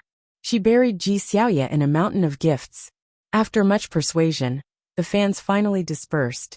Yi Huanyan looked at her indifferently. You wanted to take it, so take it back yourself. Hehe, I knew you didn't need these. Then I'll take them. This is the fee for serving you last night. Ji Xiaoya shyly stopped a car by the roadside with a bunch of things in her arms. Some fans even let her in. This treatment was a far cry from Yi Huanyan's pathetic state yesterday. Yi Huanyan sighed helplessly. Looking at the traffic jam, she finally took out her subway card from her bag and went to take the subway. That's good too. To avoid unnecessary trouble, I should go back and rest early. Today, she was both physically and mentally exhausted. She just wanted to have a good sleep. She hoped that nothing else would happen tonight. In the CEO's office of Huanyu Corporation, a man in a suit stood by the floor-to-ceiling window. He frowned as he watched the crowd of fans gradually dissipate downstairs. His expression finally eased. "Xiaomu, tell the people in the security department to forbid these random people from appearing within 100 meters of the corporation in the future."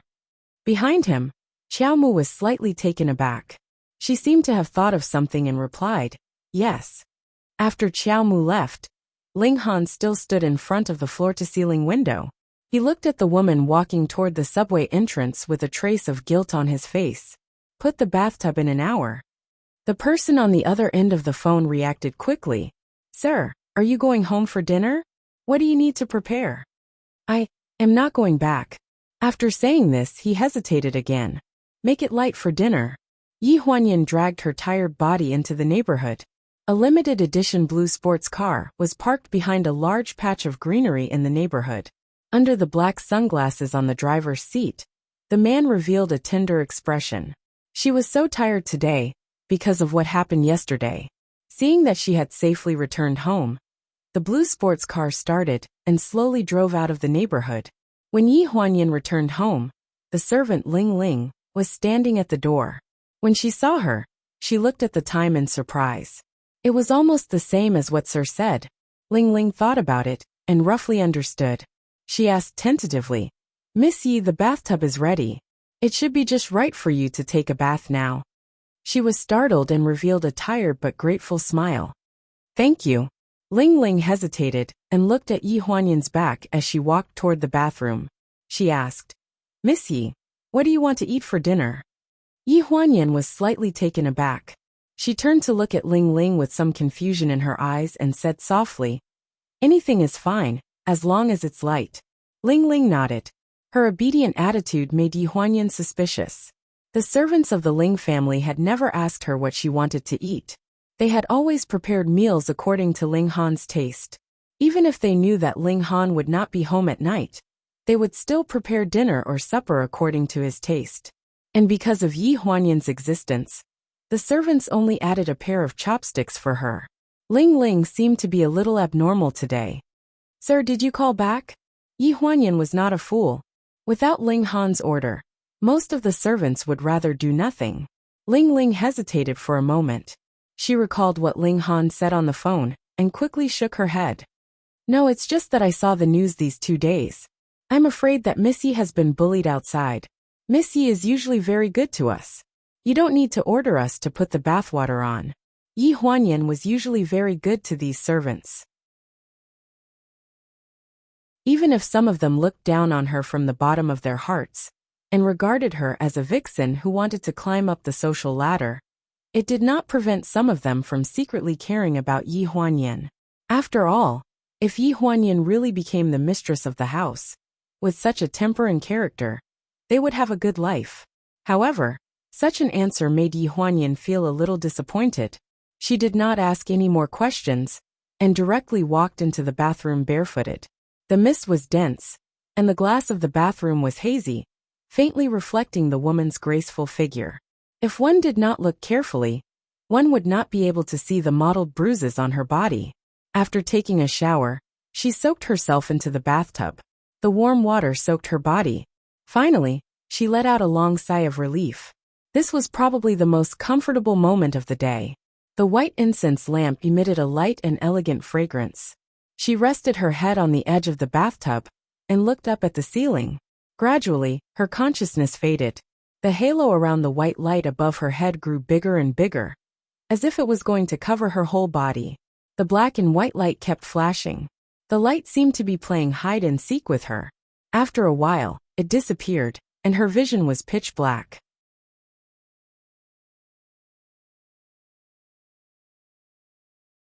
Chapter 42. On the overpass of Lanjiang City, neon lights crisscrossed, and carriages were like dragons. Xiaomu had already driven the car around the city twice, but she still could not figure out the boss's thoughts. "Director Ling, do you want to go somewhere to sit?" Ling Han, who was in the back seat, had a calm expression on his face. When he heard this, he asked indifferently, "What time is it?" Xiaomu was slightly taken aback. 9:17. Ling Han looked out the window again, seemingly in a trance, and there was an unconcealable tiredness between his brows. Normally, when Ling Han was like this, he liked to go to lively places. Xiaomu boldly suggested, "There are a few new bars in Lanjiang City. Tian Shufang has opened a few new bars.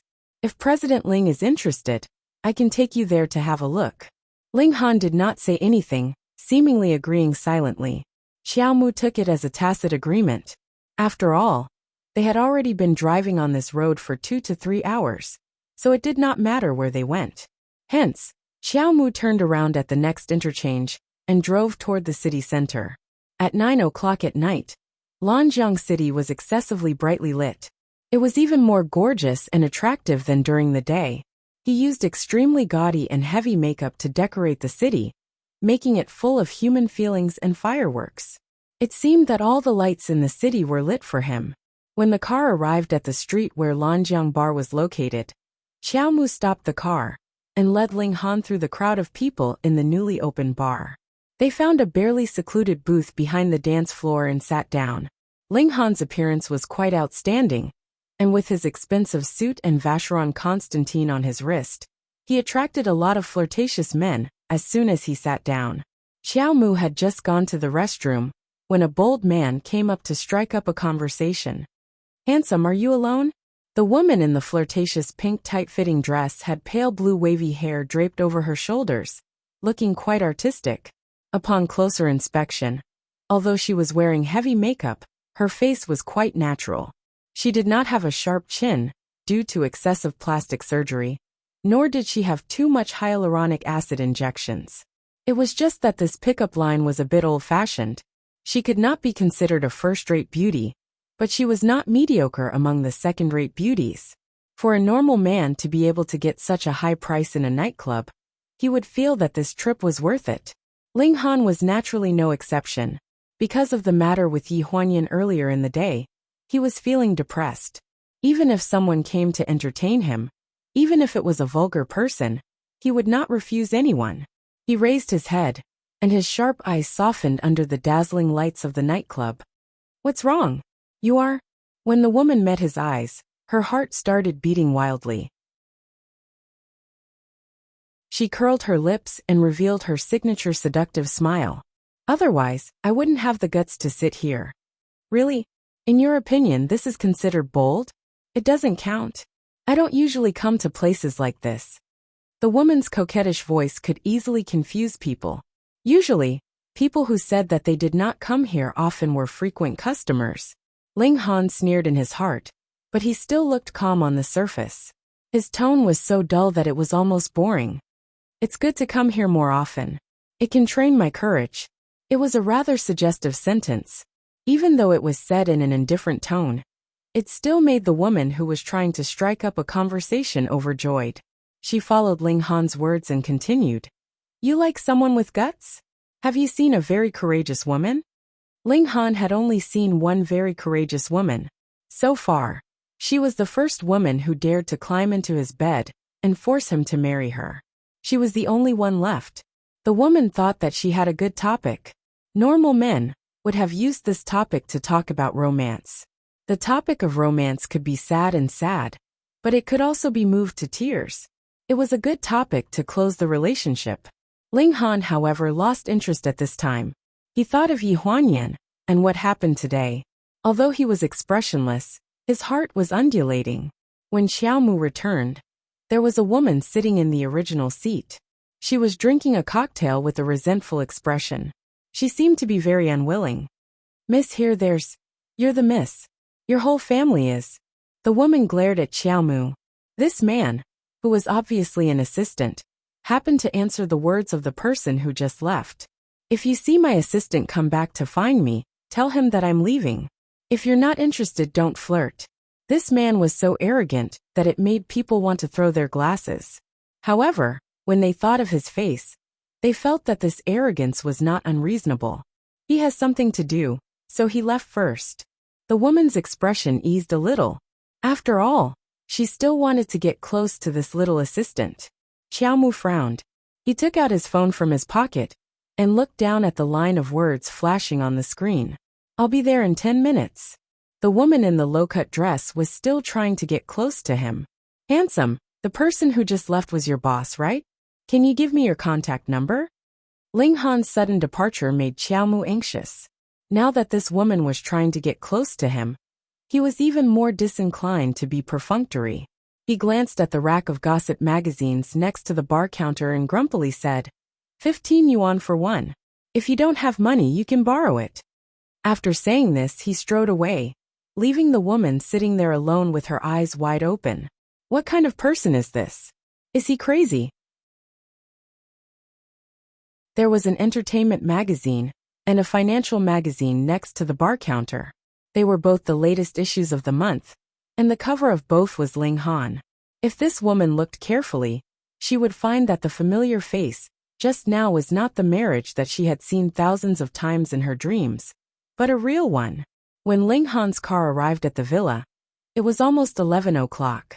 The servant opened the door, hung up his coat and slippers for him as usual, and asked if he wanted supper.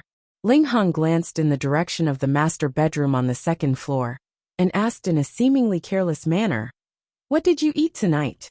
The servant's expression was a bit strange, and her tone was not quite right.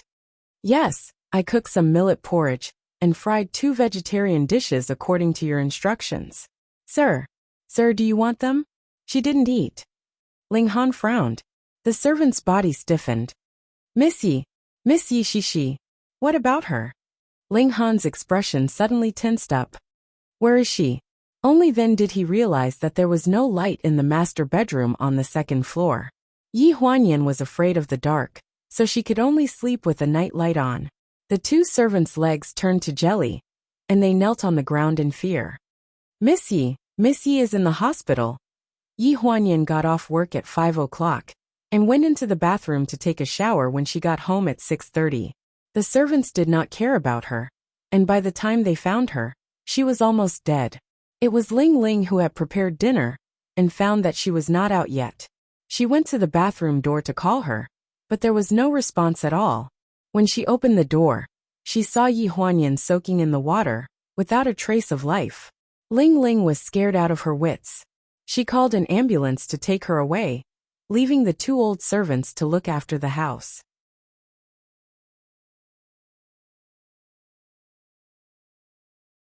Chapter 43. Young Master. Ling Ling was the one who filled the bathwater and called the ambulance. We don't know what happened. We just followed the rules." The aromatherapy lamp in the bathroom was still emitting a faint yellow light at this moment. Ling Han took a deep breath and felt that something was wrong. Who turned on the aromatherapy lamp? The 2 old servants looked at each other. One of them, who was fatter, lowered her head and said, "It was Ame. Where is she?" She said she had something to do at home 2 days ago and asked for leave. In other words, the aromatherapy lamp had been in Yi Huanyan's bathroom for a long time.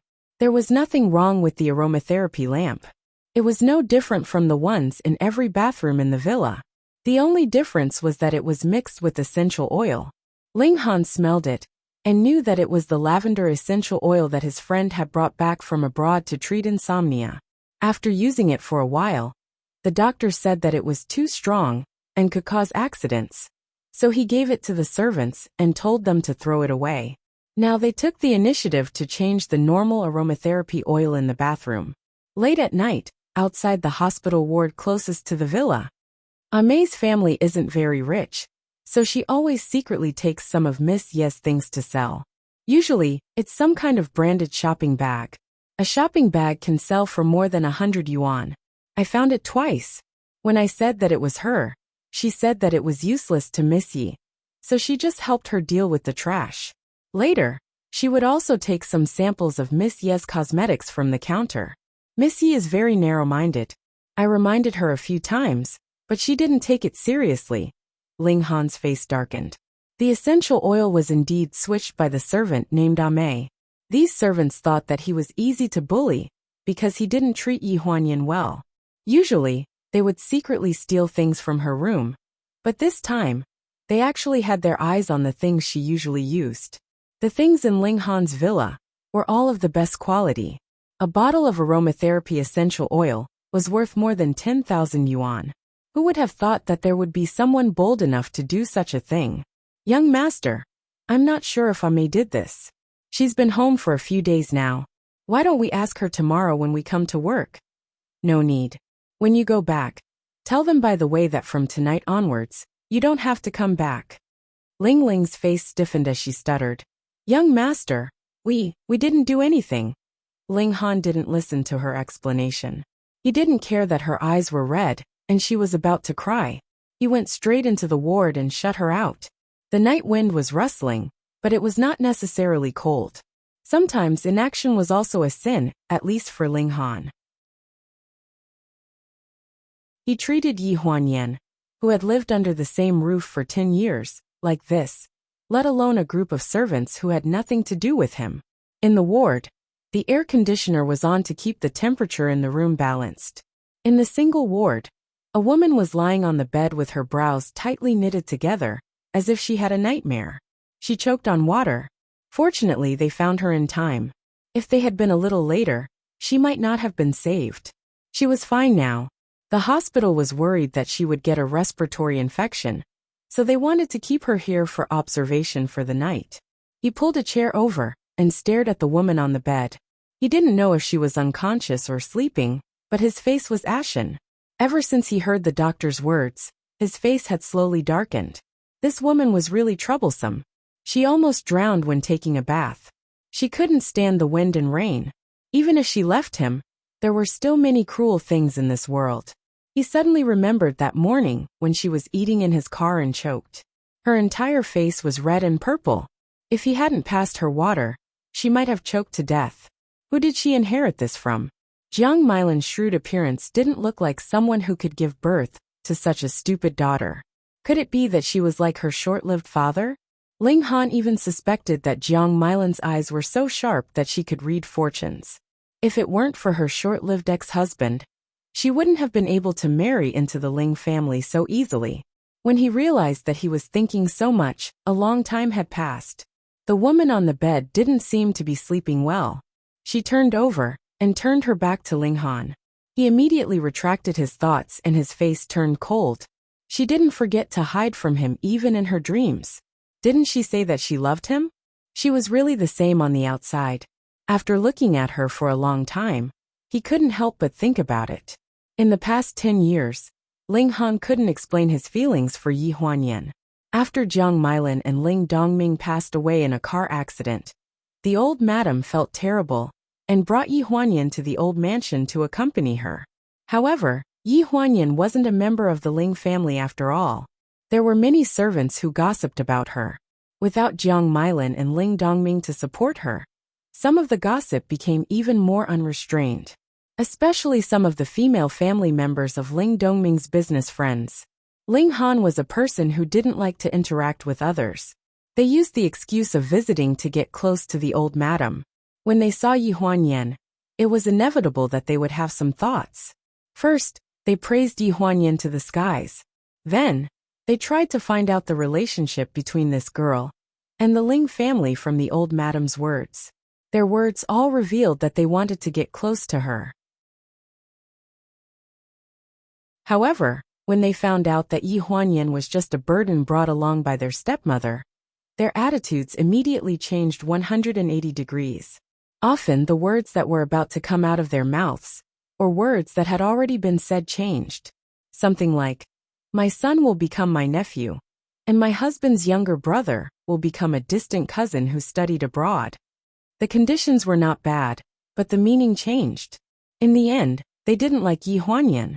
This was also one of the reasons why the old madam was anxious to find a good husband for her. After all, she couldn't let the Ling family drag her down. Jiang Milan had served the old madam wholeheartedly when she was alive. Compared to Wen Qingwan's indifference, Jiang Milan was indeed a likable daughter-in-law. The old madam pitied the girl she left behind. After that, Yi Huanyan was brought up by the Ling family. She was always a little uneasy. Ling Han simply found a reason to bring her out of the old mansion and threw her in the house that Jiang Milan and Ling Dongming used to live in. It was a little empty. Ling Han also asked her if she needed to find a nanny, but she rejected him. How often do you come to see me? This was the first thing she asked when she moved back there. Ling Han frowned. The company is very busy. Maybe once a week, or maybe once a month. I can't say for sure. Ling Dongming was in the prime of his life. When he suddenly passed away, the power of the company suddenly fell into his hands. Although he had been honing his position as the deputy director for many years, in the eyes of the board of directors, he was still an inexperienced hothead. There were many people who wanted to seize power in the open and in the dark. There were competitors outside, and there were treacherous officials inside. During that period of time, Ling Han was facing enemies from both sides. Indeed, he had no time to care about Yi Huanyan. So when she asked this question, he wasn't trying to evade it.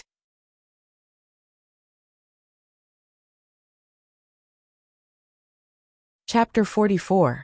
After the car drove a short distance away from Ling Dongming's house, Ling Han saw a white figure sitting on the second-floor balcony from the side mirror. Her two slender legs were swaying as if they would fall in the next second. His heart suddenly tightened. What are you doing sitting on the balcony? Do you want to die? He closed the car door and roared uncontrollably. The swaying legs on the balcony abruptly froze and slowly retracted under his furious gaze. When Ling Han ran up to the second floor, a certain culprit had already climbed down from the balcony and stood in the bedroom with her head lowered, as if she had done something wrong. A light breeze blew past. The white lace dress was like a piece of fine gauze, and it was soft like a feather. I always stay on the balcony. Nothing has ever happened. She grumbled aggrievedly. Ling Han's face was cold. If you do this again in the future, I'll get people to seal off the balcony. You won't even see the sun. You won't know in the future. Anyway, you don't come to see me. She was still being stubborn, like she didn't know the immensity of heaven and earth. Faced with such a troublesome historical issue, Ling Han exhaled helplessly. Xiao Mu will bring the luggage over tonight. Open the door for her. I'm working overtime, so if I come back late, I'll go out to eat by myself or order takeout. Yi Huanyan's luggage had already been moved over, so what Xiao Mu was going to give was naturally not hers. So it was Ling Han's. Her cloudy face instantly cleared up, and the speed of the change made Ling Han suspect that she did it on purpose. Really? Without waiting for his response, she spoke first. You already said it, and I heard it. A grown man can't go back on his word. If he does, he's a bastard. He was clearly willing, but after hearing her words, it seemed like he was being forced. A strange look surfaced in Ling Han's eyes, and he didn't want to bother with her anymore. He turned around and walked downstairs. Before he reached the ground floor, he heard the sound of someone running behind him. I want to go back to work tomorrow. After the car accident, Yi Huanyan had suffered a huge blow. She had not gone to work for 2 months. Hearing the sound, Ling Han turned around. At the door of the bedroom, the long-lost smile on Yi Huanyan's face was shining brightly. Compared to the warm spring sun outside the window behind her, it was even more dazzling. Coupled with the white dress, her whole person seemed to be glowing, shining with a faint halo. It's so hot. Why don't you turn on the air conditioner at home? At that time, this was what Ling Han thought. That was a year and a half ago, at the beginning of April, and there were still people on the streets who couldn't stand the cold and wore padded jackets. A year and a half ago, Yi Huanyan's purity and purity were practically fixed in Ling Han's eyes. It had not changed in the past 10 years. From her high school uniform days to her university days, to her university days, to her work at Pleasure Group, and then to Ling Dongming's unexpected death, she changed from one secretary to another secretary. Even if her style of dressing was poles apart from when they first met 10 years ago, even if under the guidance of big shots like Ling Dongming and Jiang Milan, she was already an existence that could not be underestimated in Pleasure Group. Even if there was no big tree like the Ling family, no one would be able to replace her no matter which company she changed to. It was undeniable that when he was attacked from the front and the back, even if Yi Huanyan did not help him much, after the tedious and complicated work, there was a cup of refreshing coffee in front of him in the middle of the night. helping him adjust the lamp to a more comfortable distance, or raising the temperature of the air conditioner. Even if Ling Han did not admit that he had been moved by Yi Huanyan before, after that period of time when they were together, he was not willing to give her to anyone else. Even if there was no Yi Huanyan later on by accident, his thoughts became more and more jumbled up, and it was already a mess. He touched his suit pocket and found a cigarette. Remembering that he was in the ward, he glanced at Yi Huanyan, who was sleeping soundly, stood up, and walked towards the door while looking for a lighter. "Don't go." A warm and moist hand came from the palm of his hand that was hanging by his side. He froze as he turned around, and his other hand froze in front of his chest. After pausing for a few seconds, he slowly put down the hand that was touching the lighter and retracted his foot that had already taken a step forward. Yi Huanyan's face was covered in fine beads of sweat. She had a bad fever, but the doctor said in advance that this was a normal symptom and that she would be fine after sweating. At this moment, the hand in his palm was very hot and sticky, but he could not bear to let go. Yi Huanyan did not know that every time she was exhausted and fell asleep, there would always be a figure at the door of the bedroom after taking a shower. Sometimes he would come once, sometimes twice, and sometimes he would stand there for a long time without leaving. Ling Han's insomnia day after day started when he came back from a business trip half a year ago. The next morning, Yi Huanyan woke up in the hospital. Ling Han was sitting next to her, and her hand was firmly grasped by him.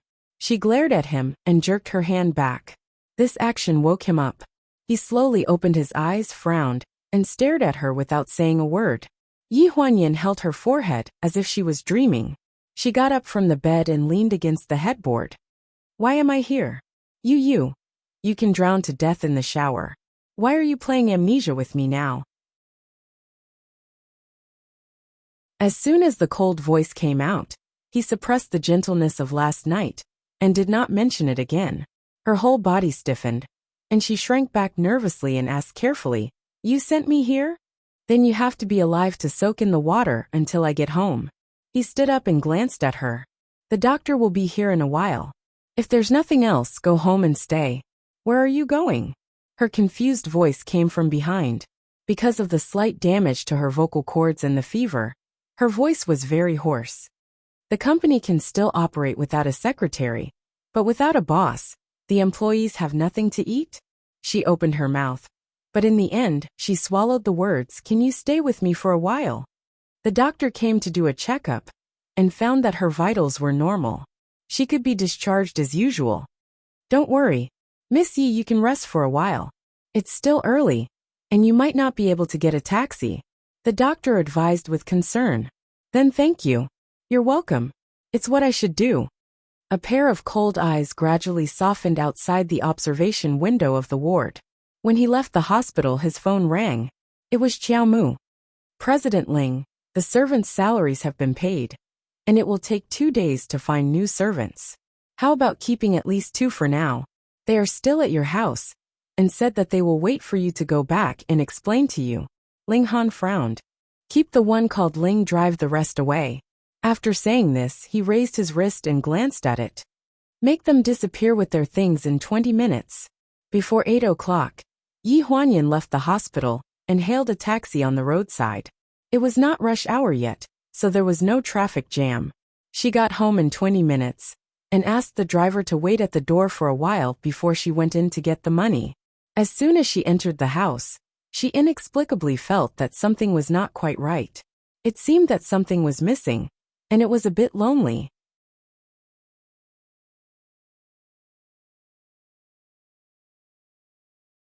Chapter 45.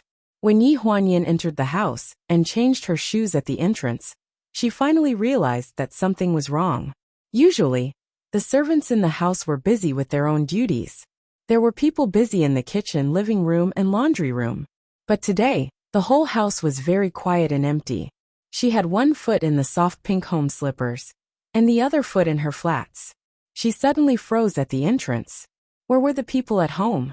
Just as she was thinking, she heard the beeping sound of someone pressing the password. With a click, the door was slightly opened.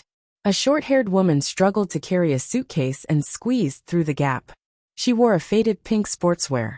She just stuck her head out of the door. When she saw Yi Huanyan, her face suddenly froze. "Miss Yi, you're back." Yi Huanyan sized up the woman, who came in with a surprised expression. "Ling Ling? What happened? Where did you go? Where are the people at home?" Ling Ling was the servant who filled the bathtub for Yi Huanyan last night. She and Ah Mei were the youngest in the family. They were only in their early 20s. The rest of the servants were older aunts. At this time, Ling Ling stood at the door with 2 large black suitcases in her hands. She didn't dare put them down, because she didn't want to dirty the carpet at the entrance. She looked at Yi Huanyan with sweat on her forehead. Her face turned pale when she thought about what happened last night. "It's a long story. Miss Yi, why don't you change your shoes and sit down first? I'll tell you." On the sofa in the living room, Ling Ling made a cup of tea and handed it to Yi Huanyan. Her hands were a little cold, so she took it to warm them. "What happened? Where are the other aunts?" "They were all fired." Ling Ling was a little scared and stood to the side, rubbing her hands. "Sit down and tell me." Yi Huanyan frowned. Ling Ling panicked and quickly waved her hands. No, I'm fine standing." Yi Huanyan didn't insist. She just felt that Ling Ling was acting strange today. She seemed to be afraid of her, and was very careful with her words and actions, as if she was afraid of stepping on a landmine. "Why did you resign? Who fired him?" Ling Ling hesitated for a moment. "It's young master. After you drowned in the bathroom last night, I sent you to the hospital. Young master arrived in the middle of the night and asked me to come back. He also told the other aunties about the dismissal. This morning, Assistant Xiao gave us our salaries." Yi Huanyan frowned. She did not understand why Ling Han dismissed these people. Ling Ling's face suddenly turned pale, and she knelt down in front of Yi Huanyan. Because she knelt too hastily, her knees hit the floor with a loud bang, scaring Yi Huanyan so much that she jumped up from the sofa. "What are you doing?" "Miss Yi, I was wrong. We were immature in the past, but I really didn't look down on you. I've always worked hard and seriously. We didn't treat you well in the past, because I didn't dare to fight back. I was afraid that I wouldn't fit in.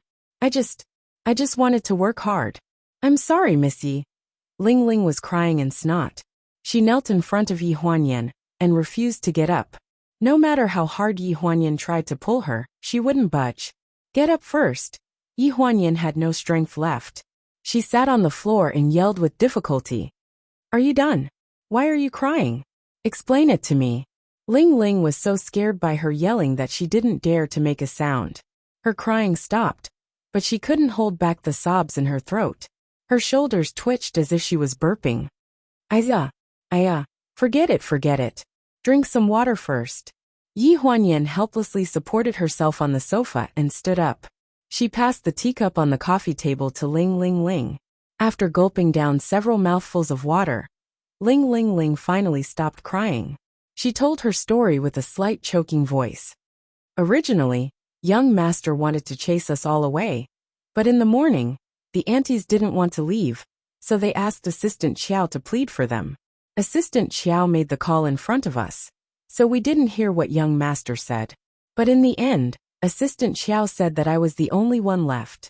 She said that it was young master's orders, so I understood everything. Young master despised us for not taking good care of you before. Last night, I sent you to the hospital, so he asked me to stay." Hearing this, Yi Huanyan's expression gradually changed. She thought about the whole thing from beginning to end. Her lips curved into a self-deprecating smile. If Ling Han really cared about her that much, why would he torment her until she was on the verge of death and bring trouble to himself? "So Miss Yi, I was wrong in the past. Please don't hold it against me. I'll definitely work hard in the future." Ling Ling wishfully believed that this batch of helpers were fired because they didn't take good care of her. Yi Huanyan didn't have that much confidence. All of her confidence had disappeared under Ling Han's trampling. She became more rational in this kind of situation. "What did you say to him when he went to the hospital last night?" Ling Ling told her that Ah Mei secretly changed the essential oil of the aromatherapy lamp. The trace of strangeness on Yi Huanyan's face gradually disappeared. She laughed but didn't look happy at all. "I see. Ling Ling asked hesitantly, as she watched her go up the stairs. She was a little confused. Miss Yi, what do you want to eat for lunch? I'll prepare it early. No need. You should rest. Don't disturb me today. I want to sleep for a while. She held the stairs and her footsteps became slower and slower. It was as if all her strength was being sucked out of her as she went upstairs. She fell on the snow-white sheets and forced herself to turn over.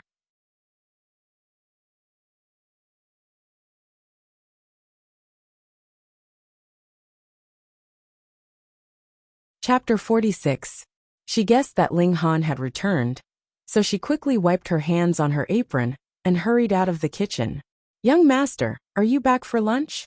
Ling Han had just walked into the living room when his gaze fell on the dining table not far away. There were 3 dishes and a soup on the table, with meat and vegetables. It was quite sumptuous, and his expression became more satisfied. He raised his head and glanced in the direction of the master bedroom upstairs. Ling Ling immediately understood and quickly said, Missy went to bed as soon as she came back. Before she went to bed, she told me not to disturb her. I just made lunch, so I haven't. Look. Bring one upstairs. Ling Han glanced at the dining table and ordered indifferently.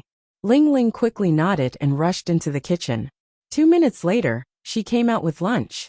She used a lunchbox to pack a meal and directly sent it upstairs. When she went downstairs, Ling Han was sitting at the dining table eating. He glanced at Ling Ling and asked casually, Have you eaten? Ling Ling lowered her head. Missy didn't wake up. I called her twice, but she said to leave it. After that, I didn't dare to call her again. Ling Han's brows furrowed, and there was a layer of frost in his eyes. Okay, I got it. Go do your work. The bedroom door was slowly pushed open. Under the tailored black suit pants, a pair of blue home slippers rubbed against the floor. The movement was not loud, but it was a little dull. Yi Huanyan. A cold voice sounded from the end of the bed, and it seemed a little empty in the silent bedroom. Yi Huanyan was sleeping soundly. When she heard this call, she thought it was a dream and turned around to ignore it. Seeing that she was ignored, a certain someone's face became even colder, and her voice deepened. Yi Huanyan, since you like this bed so much, why don't you not go to work in the future and lie here every day? Hearing this, Yi Huanyan suddenly woke up and jumped up from the bed. She sat in the middle of the bed with disheveled hair and stared blankly at the man at the end of the bed. It wasn't a dream. Ling Han glanced at her and walked to the side of the bed. He picked up the lunchbox and said coldly, Why aren't you eating? Yi Huanyan gradually retracted her gaze from his body. She lowered her head to look at the bedsheet. What entered her eyes was a sea of white. It was somewhat dazzling. I'm too sleepy. I can't eat. The mattress beneath her tilted slightly to one side. Her entire body stiffened. From the corner of her eyes, she caught sight of Ling Han sitting beside her. His black suit pants were particularly eye-catching on the snow-white bedsheet, causing a few creases to appear. What? Are you waiting for me to feed you? A spoonful of egg custard was piled on top of the silver spoon. The texture of the egg custard quivered slightly on the spoon as it hovered in front of her eyes. At the end of the spoon was a hand with distinct joints. She was stunned and reached out to take the spoon. I'll do it myself. Open your mouth. Ling Han's cold voice stopped her halfway through her outstretched hand. She was stunned and involuntarily opened her mouth. Then, the spoonful of egg custard was sent into her mouth. It melted in her mouth, and when it slid down her throat, she inexplicably felt a little sweet. Did he put sugar in it? I'll do it myself. She swallowed the egg custard and looked up at Ling Han. He glanced at her expressionlessly. Do you think I want to feed you? When I'm not paying attention, you're going on a hunger strike. You're very carefree when you don't have to work, aren't you? As he spoke, he picked up the lunchbox and wrapped one hand around Yi Huanyan's shoulder. Her entire body was wrapped in his arms. He held the lunchbox in front of her chest and held the spoon in his other hand. He scooped a spoonful of rice and sent it to her lips. Open your mouth. His chest was pressed tightly against her back, and gradually, a trace of heat spread down her spine. His breath swept across the side of her face. It was faintly discernible like a dream. Yi Huanyan felt as if she hadn't woken up yet. Everything she saw was hazy, and she listened to his instructions. She opened her mouth, chewed, and drank a spoonful of soup. After half a bowl of egg custard and some vegetables were fed, a trace of color gradually returned to her face. Ling Han's chest left her back, and the lunchbox and spoon collided with each other, making a clanging sound. He then placed them steadily on the chair by the side. He turned to look at Yi Huanyan and frowned. He took 2 pieces of paper from the cherry blossom paper box beside the bed and leaned over.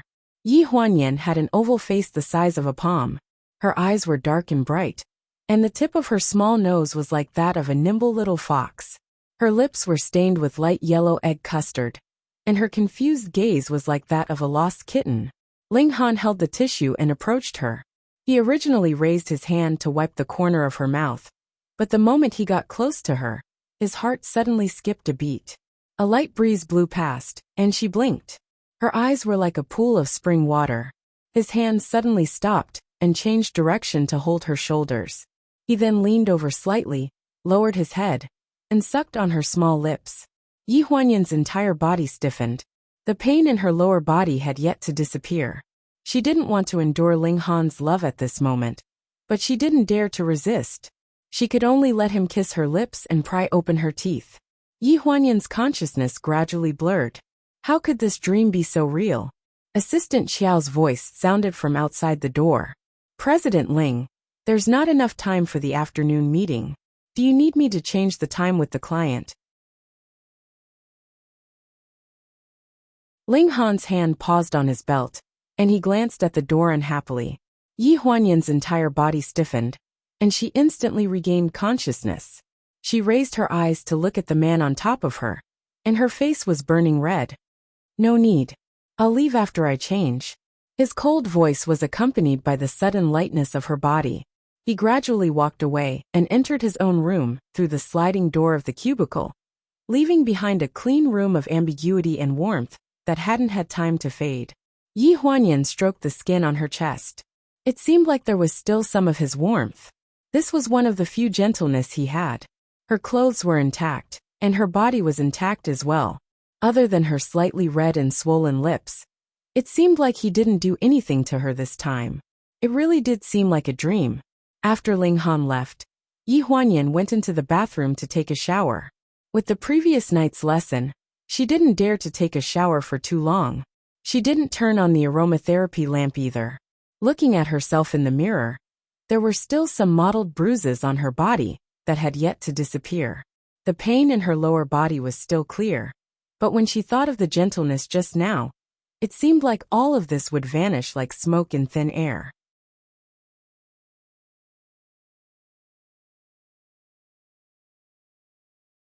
Chapter 47. When she came out of the shower, her hair was still wet. She sat at the head of the bed and saw that her phone was blinking nonstop. She picked it up and glanced at it. There were 3 missed calls, all from unknown numbers. She frowned and cleared the unknown numbers. Then she closed the phone and lay on the bed again. Not long after she fell asleep, her phone rang again. She touched the phone and glanced at the screen. It was still an unknown number. She pressed the answer button and answered weakly. Hello, Yen Yen. The familiar voice on the phone was a gentle voice that she could not forget. It was a gentle old dream from her youth. It's you. Her voice was a little dry. After coughing twice, she returned to normal. How did you get my phone number? My manager helped me get it. Yen Yen, how have you been recently? Yi Huanyan was stunned for a moment and said lightly, I'm fine. I'm fine. Didn't you see me? I'm doing well now. The person on the other end of the phone hesitated for a moment. I still want to apologize to you face to face about my fans attacking you. It happened because of me. No need, it's not a big deal. Since it's over, we don't have to meet again. You're quite busy. Yi Huanyan interrupted him. Hearing this, the voice on the phone suddenly became anxious. I'm not busy. I can make time. I'm quite busy too. Her voice was low, and there was a faint sense of alienation in her tone. There was no sound from the other end of the phone for a long time. She finally felt a little apologetic and said perfunctorily, Let's talk about it next time. After all, you're a big star. It's not convenient for you to go out. Su Nianhua's voice was embarrassed. Okay. After hanging up the phone, he sat alone by the bay window of the hotel apartment for a long time. There was a can of beer beside him. As he had to protect his throat, he did not smoke or drink. Today, he suddenly felt like drinking and secretly asked his assistant to buy a can of beer behind his manager's back. The sour taste of the beer attacked his taste buds, but it was no match for the sourness in his heart. Everything he had now, his independence, freedom, wealth and status, all came from a girl who was far away on the other side of the ocean. Therefore, no matter how difficult it was, he managed to survive through the ups and downs of the past 10 years. But now that he had succeeded and gained fame, and he had tens of thousands of fans, he could no longer find the one who had disappeared into the crowd, the one who had only belonged to him back then. Lu Shun, you sing so well. You'll be performing at the school's Christmas party, right? I'll give you flowers. Lu Shun, what do you think of me learning how to dance? If you sing in the future, I can dance for you. Lu Shun, the midterm exam is too difficult. During the exam, my mind is filled with your songs, so you have to take responsibility. Shun, say that again. You just said that you like me. Shun said he likes me. Shun, tell your mother that you're not going overseas. I'll just transfer schools. I've already told my mother. I'll do the transfer procedures tomorrow. Lu Shun, I won't send you off. Take care, have a safe trip. Between him and Yi Huanyan, from Lu Shun to Shun, and from Shun to Lu Shun, it had only been a year. But from Lu Shun to Su Nianhua, it had taken a full 10 years. Lu Shun could not be her Lu Shun. And when he became Su Nianhua, whether it was Lu Shun or Su Nianhua, she did not need them anymore. 10 years ago, the romantic innocence in school, the unconventional breaking up of Mandarin ducks, and the separation across the ocean seemed to be a necessary plot in the story. All these years, every song he had written had a shadow of Yi Huanyan. He thought that his love had not been let down, and when he returned and met Yi Huanyan, the story would come to a perfect end. But he never thought that when he stepped on the plane with Yi Huanyan and left the city at a height of 10,000 meters, it was already a full stop. Those who knew them back then said that he was heartless and left just like that. He raised his wine glass and looked at the setting sun. The corners of his mouth curved into a self-mocking smile. If only he could be heartless. He could not let go of those who let others down. After receiving Su Nianhua's call, Yi Huanyan could not sleep. Her limbs were weak, but her eyelids could not close. It was as if as long as she closed her eyes, she would be reminded of what happened 10 years ago. The president's office of Pleasure Group. Sheng Anren, in a black dress, walked out of the elevator in a dignified manner. Her 12-centimeter high heels stepped on the floor with an aura of supremacy in the world. Most of the employees who saw her smiled at her. It was a sense of déjà vu as the boss's wife inspecting the work. She was one of the pillars of Pleasure Group, and the most favored woman in front of Ling Han. Naturally, the whole company had to respect her, except for Ji Xiaoya. Miss Sheng. The voice from the secretary's office made Sheng Anren's hand stop slightly when she reached out to pull the door of the president's office. She turned around and frowned. Secretary Ji? What's the matter? Ji Xiaoya sat facing the door of the president's office. She was leisurely turning a black pen in her hand. Her almond eyes glanced at Sheng Anren contemptuously. Miss Sheng, are you here to see President Ling? Why? What can I do for you, Secretary Ji? Sheng Anren was the best person to look at. When she saw Ji Xiaoya's posture, she knew that she was not a good person. It was common for her to come to Ling Han. As long as Ji Xiaoya was present, she would always make things difficult for her. She would either talk about the company's articles of association, or ask her to pay attention to her words and deeds as an artist. She was really eloquent. She complained to Ling Han a few times, but Ling Han ignored her. If it wasn't for the fact that Ji Xiaoya's arms and legs were so thin, she would have suspected that Ji Xiaoya had some sort of ambiguous relationship with Ling Han. That was why she kept making things difficult for her. No advice, but I have reminded Miss Sheng many times that before entering the president's office, you need to report to the secretary class first. We have consulted President Ling before you can go in. This is the rule. That's the rule for you. What's my identity? What's your identity? Sheng Anren didn't want to be outdone. Identity? Ji Xiaoya blinked her big eyes and sneered. We are all employees of the pleasure company. Except for one in front of the stage and one behind the scenes. I really can't see the difference between Miss Sheng and us. You. Sheng Anren was angry for a while. The whole company regarded her as the future Mrs. Ling. But there was no real evidence for this kind of thing. It was not good to say it. Except for Ji Xiaoya. She had never seen such a blind person. If anyone can freely enter and leave the president's office, whose fault is it if any confidential document is lost? I can't take such a big responsibility. Besides, even if the old lady comes to President Ling, she does things according to the procedure. Do you think you have more identity than old lady Ling? Being rebuked by Ji Xiaoya like this, Sheng Anren was so angry that she had nothing to say for a while. She stood there angrily, pointing at Ji Xiaoya with a finger painted with bright red nail polish. Like a ghost, she shouted with a sharp voice. Who do you think you are?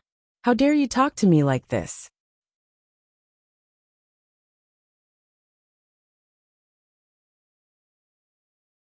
Chapter 48. Miss Sheng, don't think too highly of yourself. It'll be unsightly if you end up with nothing in the end. Ji Xiaoya coldly stared at her. She caught a glimpse of a black figure in the elevator's direction from the corner of her eye, and her almond-shaped eyes swiveled.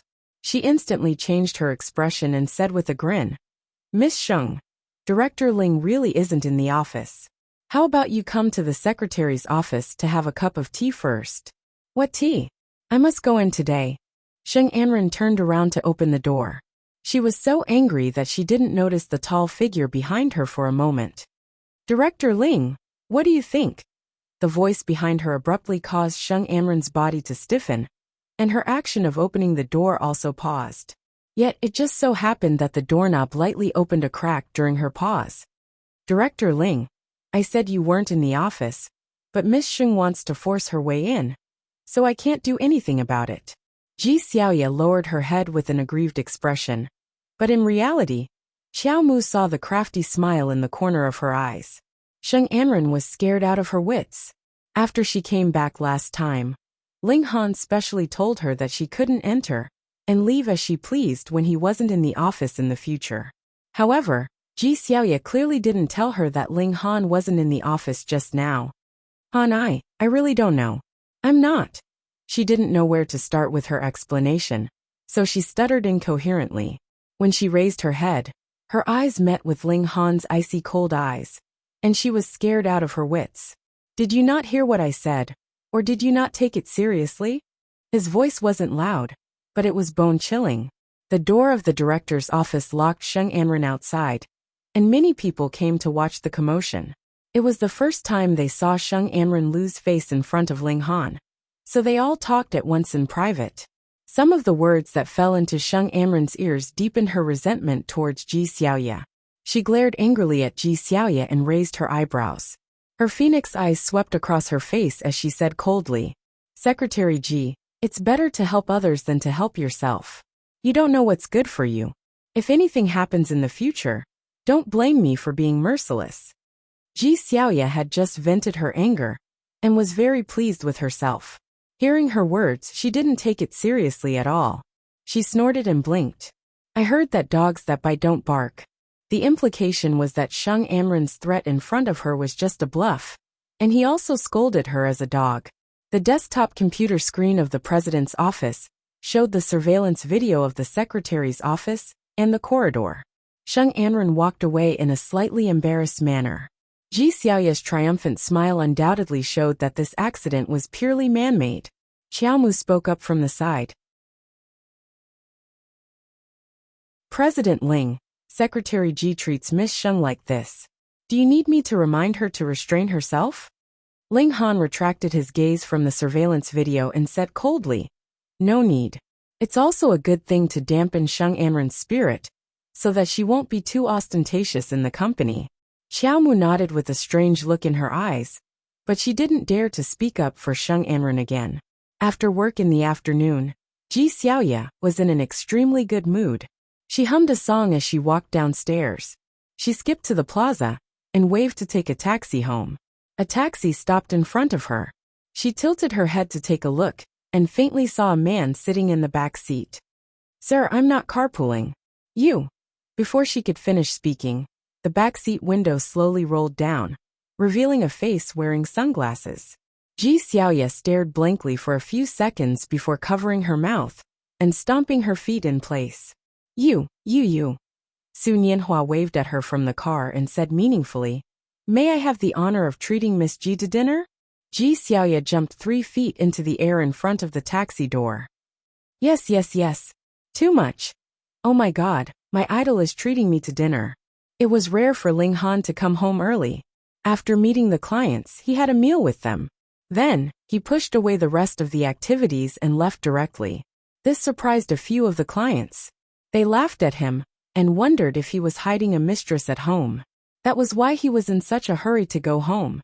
When he thought of Yi Huanyan's sickly appearance, he laughed self-deprecatingly. "The pet at home is sick, so I'm going back to take a look."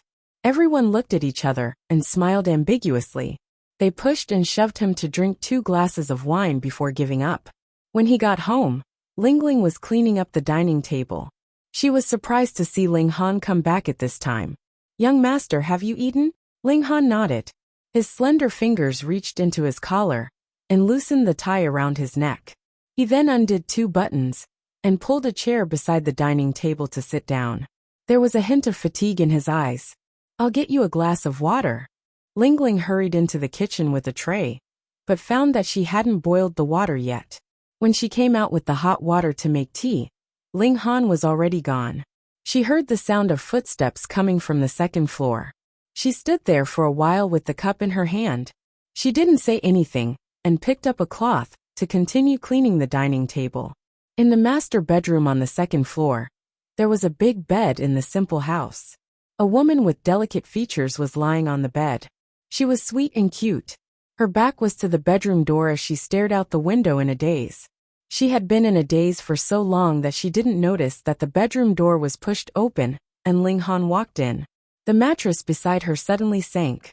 She was slightly stunned. Just as she was about to turn around, she was held by the shoulder. This familiar smell mixed with the drunken smell of him at night. It lingered around her body and she shivered. Her body stiffened, and she subconsciously tried to break free. "Don't move. If you move again, I'll do you." His hoarse voice carried a strong smell of alcohol. Yi Huanyan didn't dare to resist. Her back stiffened as she silently leaned against the pillow. Behind her was Ling Han's heavy breathing. His shoulders were like an iron wall, making it impossible for her to move. At first, she didn't feel sleepy. She was always afraid that he would do something to her, so she was on guard. Later, she heard his gradually steady breathing. It was like a lullaby. Her eyelids began to feel numb and sleepy. In the dream, she vaguely felt as if she had returned to the time when she was a baby. She was held in someone's arms and kissed on her forehead intimately. There was also someone who wrapped her in swaddling clothes, carefully wrapping her up tightly and gently patting the blanket on her chest to dispel those unpleasant dreams for her. The night was deep into the water. Beyond the horizon was the endless Milky Way. Under the night sky, people's insignificance was vividly displayed. The tall figure stood by the bed and tucked a certain someone who was sleeping restlessly. Then he walked to the window and looked up at the sky. He had thought about it many times. If it wasn't for that diary, would he and Yi Huanyan be living a happy life now? He walked into the other 2/3 of the master bedroom through the sliding door. He opened the safe and took out an old yellow notebook. The original pattern on the modeled cover could no longer be seen. He could only barely see the original brown background. There were vines printed around it, but they were already blurred. He flipped to the first page. Friday, cloudy. Dongming has a banquet tonight. I wasn't feeling well, so I took the medicine and slept early. When I woke up, it was raining outside. Thinking that Dongming didn't bring an umbrella, I was a little worried. I went downstairs and stood by the window. I thought that when he came back, I would go out with an umbrella to welcome him. The sound of a car approached. There was a woman in the car.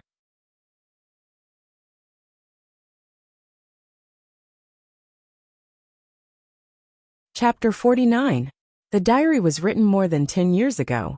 It was a thick book, and it recorded an entire year's worth of love, hate, and hatred that a gentle housewife silently swallowed in her stomach. Ling Han casually flipped to a page, and what entered his eyes was an indescribable sense of dejection. When the car stopped, I wanted to take an umbrella to fetch Dongming. His body was cold, and he would cough if he was drenched in the rain. When that happened, he would feel uncomfortable for a long time. But through the window, I saw the beautiful woman in the car talking by his ear, laughing without restraint. And on his face, there was a relaxed and happy expression that I hadn't seen in a long time. I knew that it was probably the end of the road between us. On a certain Friday night 11 years ago, Ling Dongming returned from a banquet. When Qingwan went to bed early as usual, and as usual, he went straight to the study and stayed there for the whole night. July 25th. Sunny, mother is seriously ill. I went back to my parents' home and told mother that I want to separate from Dongming. Mother probably knew something and advised me to be magnanimous and to protect the family business. It's normal for a man to have women outside. I don't have to think about it. But I should also think about Han who was sent abroad to study when she was young. Mother said that the woman is young and has a girl with her. If she marries into the family and gives birth to a child or two for Dongming, how will Han live? Mother is more far-sighted than I am, so let's just end the thought of divorce. Today was the Mid-Autumn Festival. Dongming said that he had something to do at the company and didn't come back. Han who was overseas, called me and said that he was about to finish his studies and his grades were excellent. I was afraid that Han wouldn't come back, so I pretended to be angry and threw a tantrum with him, ordering him to come back before the new year. I was afraid that my body wouldn't be able to hold on for too long. In any case, when Han came back, I would hand over all the businesses that I had bought over the years to him. December 15th, cloudy. Han came back today, and Dongming went on a business trip. Even though I asked the butler to pick him up at the airport, I was still worried. I accidentally saw that woman at the airport, wearing a bright red coat, followed by a girl.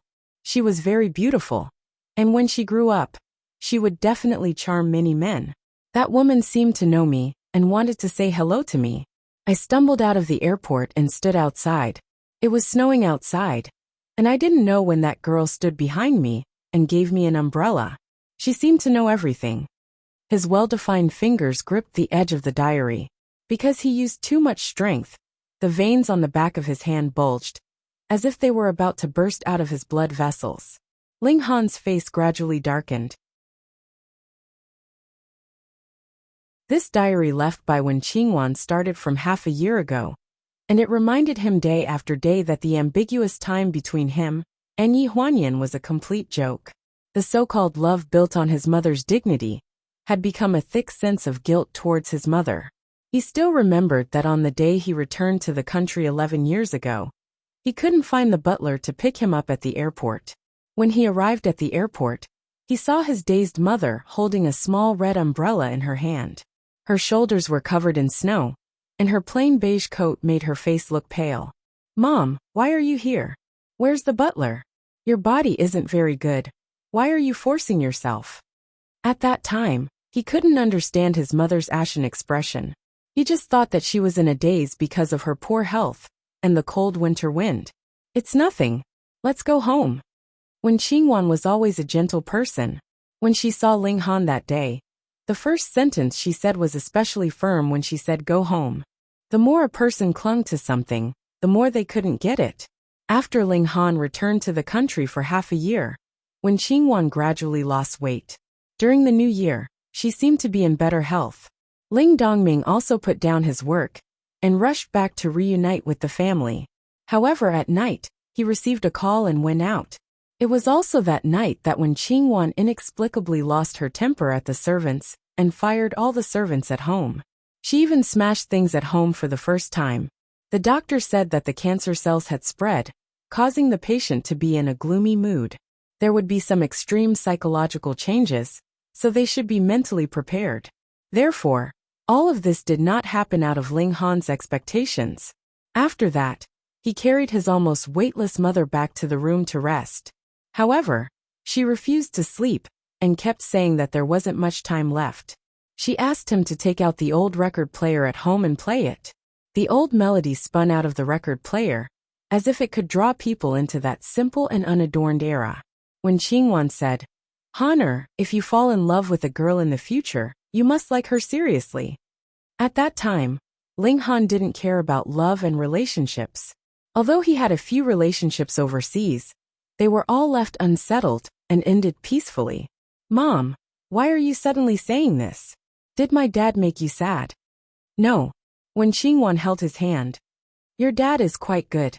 It has nothing to do with your dad. I just see that you're still so young and don't know many things. I'm afraid that you'll hurt a girl's heart one day." "How can that be? Do you think your son is such an irresponsible person?" "That's not it." She revealed a rare smile. "I know my son the best. He usually looks like he doesn't care about anything. But when he really cares about something, he can't let go of it more than anyone else." Ling Han left home when he was young and didn't have much attachment to his parents. He didn't take Wen Qingwan's words to heart. He covered her with the blanket and showed his filial piety. He was a little impatient and wanted to go to the study to study his project information. When he walked to the door, he heard Wen Qingwan's words. When he connected it with the truth he found out in the future, it was too cruel and made him regret it too much. "Ling Han, if there comes a day when you don't like that girl anymore, you must tell her clearly. Don't hide it from her. A woman's heart is the most sensitive. She can feel whether you like her or not. It's better to separate than to drag it on." At that time, he was busy looking at the information and didn't realize that when Wen Qingwan called him, she didn't call him Han, but Ling Han. He also didn't realize that what Wen Qingwan said to him was actually for Ling Dongming. The night was dark and the night wind hit the window, making a rustling sound. Ling Han closed the diary and locked it in the safe again. He put his hands in his trouser pockets and walked to the window. He stared at the night sky outside the window in a daze. Even he couldn't tell if the anger he vented on Yi Huanyan was because he hated her for not stopping Jiang Milan from doing all the bad things, or because he hated himself for not being filial as a son. It had been more than half a year since he found out about what happened back then. That night when he got drunk, Yi Huanyan didn't give him any time to recover and had sex with him. His extremes and uncontrollable emotions became worse after he didn't have that time to recover. He also knew that Yi Huanyan shouldn't be blamed for what happened back then. But he also knew that if he didn't blame Yi Huanyan, he had no reason to be entangled with her.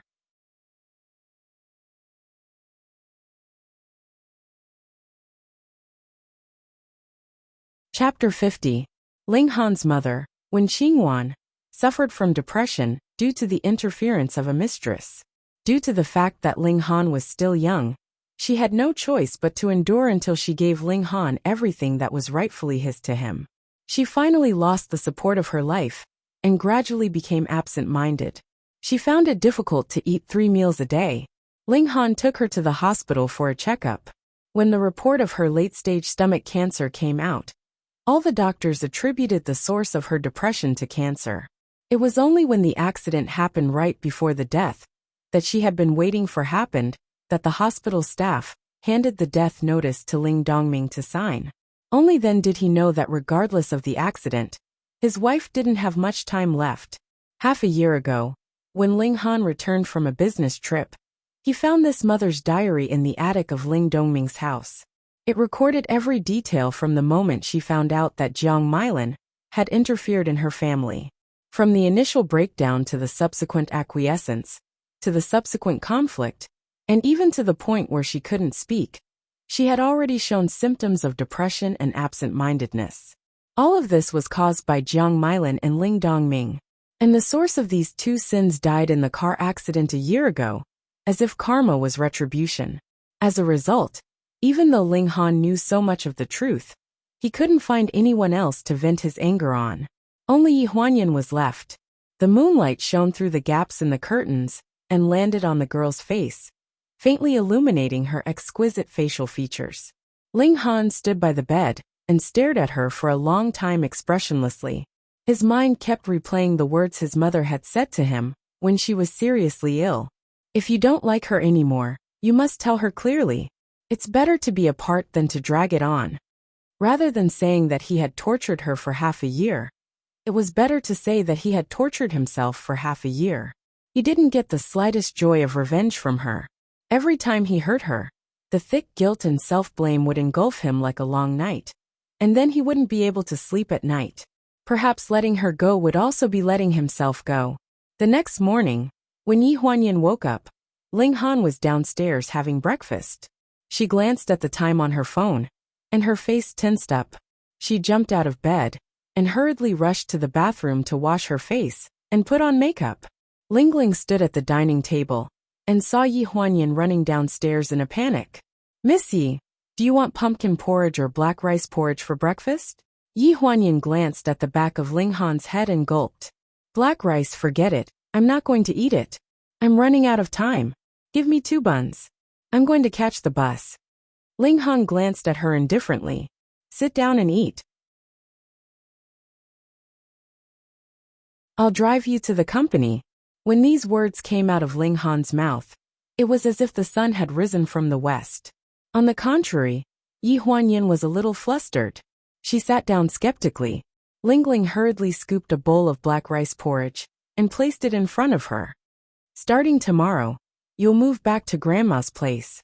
When she heard this, Yi Huanyan's entire body stiffened. She abruptly raised her head to look at Ling Han, only to discover that he was not looking at her at all. He was still leisurely drinking his porridge. He was still expressionless and unperturbed. It was as if those words just now were her hallucination and not something he said. "What? I won't marry you, so starting tomorrow, you'll move back to Grandma's place." Ling Han raised his head and stared at her with a pair of cold eyes. No emotions could be discerned from them. Yi Huanyan wanted to find a trace of reluctance, or even a trace of strangeness in his eyes, but she did not succeed. Did this mean that he was completely disgusted with her? "I'm not going." She lowered her head and spoke in a muffled voice that seemed to contain a trace of sobbing. "You don't have the right to refuse.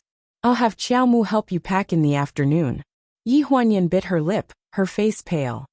"If you don't want me to live here, I'll just go out and rent an apartment. I won't go back to Grandma's place." Back then, it was Grandma who told her to move to Ling Han's place. Now that she had to move back with her tail between her legs, she did not want to listen to Grandma's comforting words or the servants' gossip. Ling Han abruptly stood up, and the chair behind him scraped across the floor with an ear-piercing sound due to his large movement, before collapsing to the ground with a clang. "Yi Huanyan, are you dissatisfied that your days in the Ling family are too good?" Yi Huanyan lowered her head, nearly burying her face in the bowl, and did not utter a single word. She had always been like this. When she was stubborn, she was like a donkey that could anger people to death. Ling Han stood at the corner of the table and coldly stared at her. The two were in a deadlock, as if they would not wait for one side to show weakness, and would maintain this posture until the end of time. After a while, Yi Huanyan put down her spoon and avoided Ling Han's gaze as she stood up from the other side. "I'm full, so I'll leave first." Ling Han's face darkened, and he chased after her in 2 steps. "Stop right there. Who said you could leave?" Yi Huanyan stood in the same spot, her head still lowered and her back facing Ling Han. She did not utter a single word. The atmosphere in the room was extremely tense. Ling Ling stood next to the dining table and did not even dare to breathe loudly. Ling Han glanced at the trembling servants from the corner of his eye and exhaled through his nose. He gruffly dragged Yi Huanyan into the car. As they sped along the road, Yi Huanyan gripped her seat belt and glared at them. She gritted her teeth and held back the nausea in her stomach. She was afraid that she would accidentally vomit and stain Ling Han's expensive leather seat. Halfway through the road, Ling Han suddenly braked. The ear-piercing sound exploded in her ears like thunder and lightning. If it weren't for the seat belt, Yi Huanyan felt that she would definitely fly out of the car and hit the glass, smashing it into pieces. "You said it yourself that you wanted to cut all ties with me. Now I'm giving you the chance." A cold voice sounded in the car. Ling Han held the steering wheel with a gloomy face. The veins on his forehead faintly revealed his unwillingness. Yi Huanyan held the seat belt tightly with a lingering fear. Her face was pale, and she revealed an ashen expression. However, she still straightened her neck and said, "That doesn't mean that I won't move back to my grandmother's house. Cutting off all ties doesn't mean that I have to move back to grandma's place. Just like you said, I'm not a member of the Ling family. My mother is dead, so I have nothing to do with the Ling family. Since you don't want me, then I have nothing to do with you." She was certain that Ling Han was tired of playing with her and had lost all interest in her. So now he wanted to kick her away. However, she was not a rubber ball, and it was not as if you could kick her away to where you wanted her to go. "Why are you in such a hurry to cut ties with me?" It was rare for him to show mercy, but he was rejected by Yi Huanyan. He was already impatient. When he heard that it had nothing to do with him, his face immediately darkened. He stared at Yi Huanyan's stubborn face, and the resentment in his heart suddenly surged out. "If you don't go back to the old house, where do you plan to live? Live with your old lover?" Yi Huanyan was extremely angry. She raised her head and was about to refute. "You!" Before she could say anything, his scorching lips fiercely sealed all her arguments. A pair of large hands pressed the back of her head and pushed her closer to his gloomy face. His thin lips fell and sucked the air out of her mouth, messing up her rationality.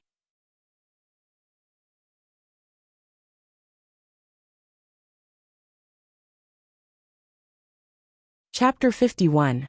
His kiss was urgent and fierce. The hand holding the back of her head seemed to want to embed her into his body. He used a lot of strength. She choked in pain. The softness between her lips and teeth finally stopped plundering and slowly retreated. Ling Han threw her shoulder and avoided her gaze. His expression was cold. "It's fine if you don't move back to grandma's place. You can't rent a house. Move out of the master bedroom. The further you are from my room, the better." Yi Huanyan lowered her head and laughed bitterly. "Okay." In Ling Han's villa, the furthest room from him was in the northwest corner of the first floor. It was cold and damp all year round, and it couldn't even be used as a place to store miscellaneous items. It could only be used as a servant's room. "Do you think Grandma will let me off so easily if I ask you to rent a house? When the time comes, Grandma will be forced to set the wedding date as you wish. You're really calculating." She was already numb to Ling Han's words. She lowered her head and was a little sleepy. She leaned against the seat and gradually became drowsy.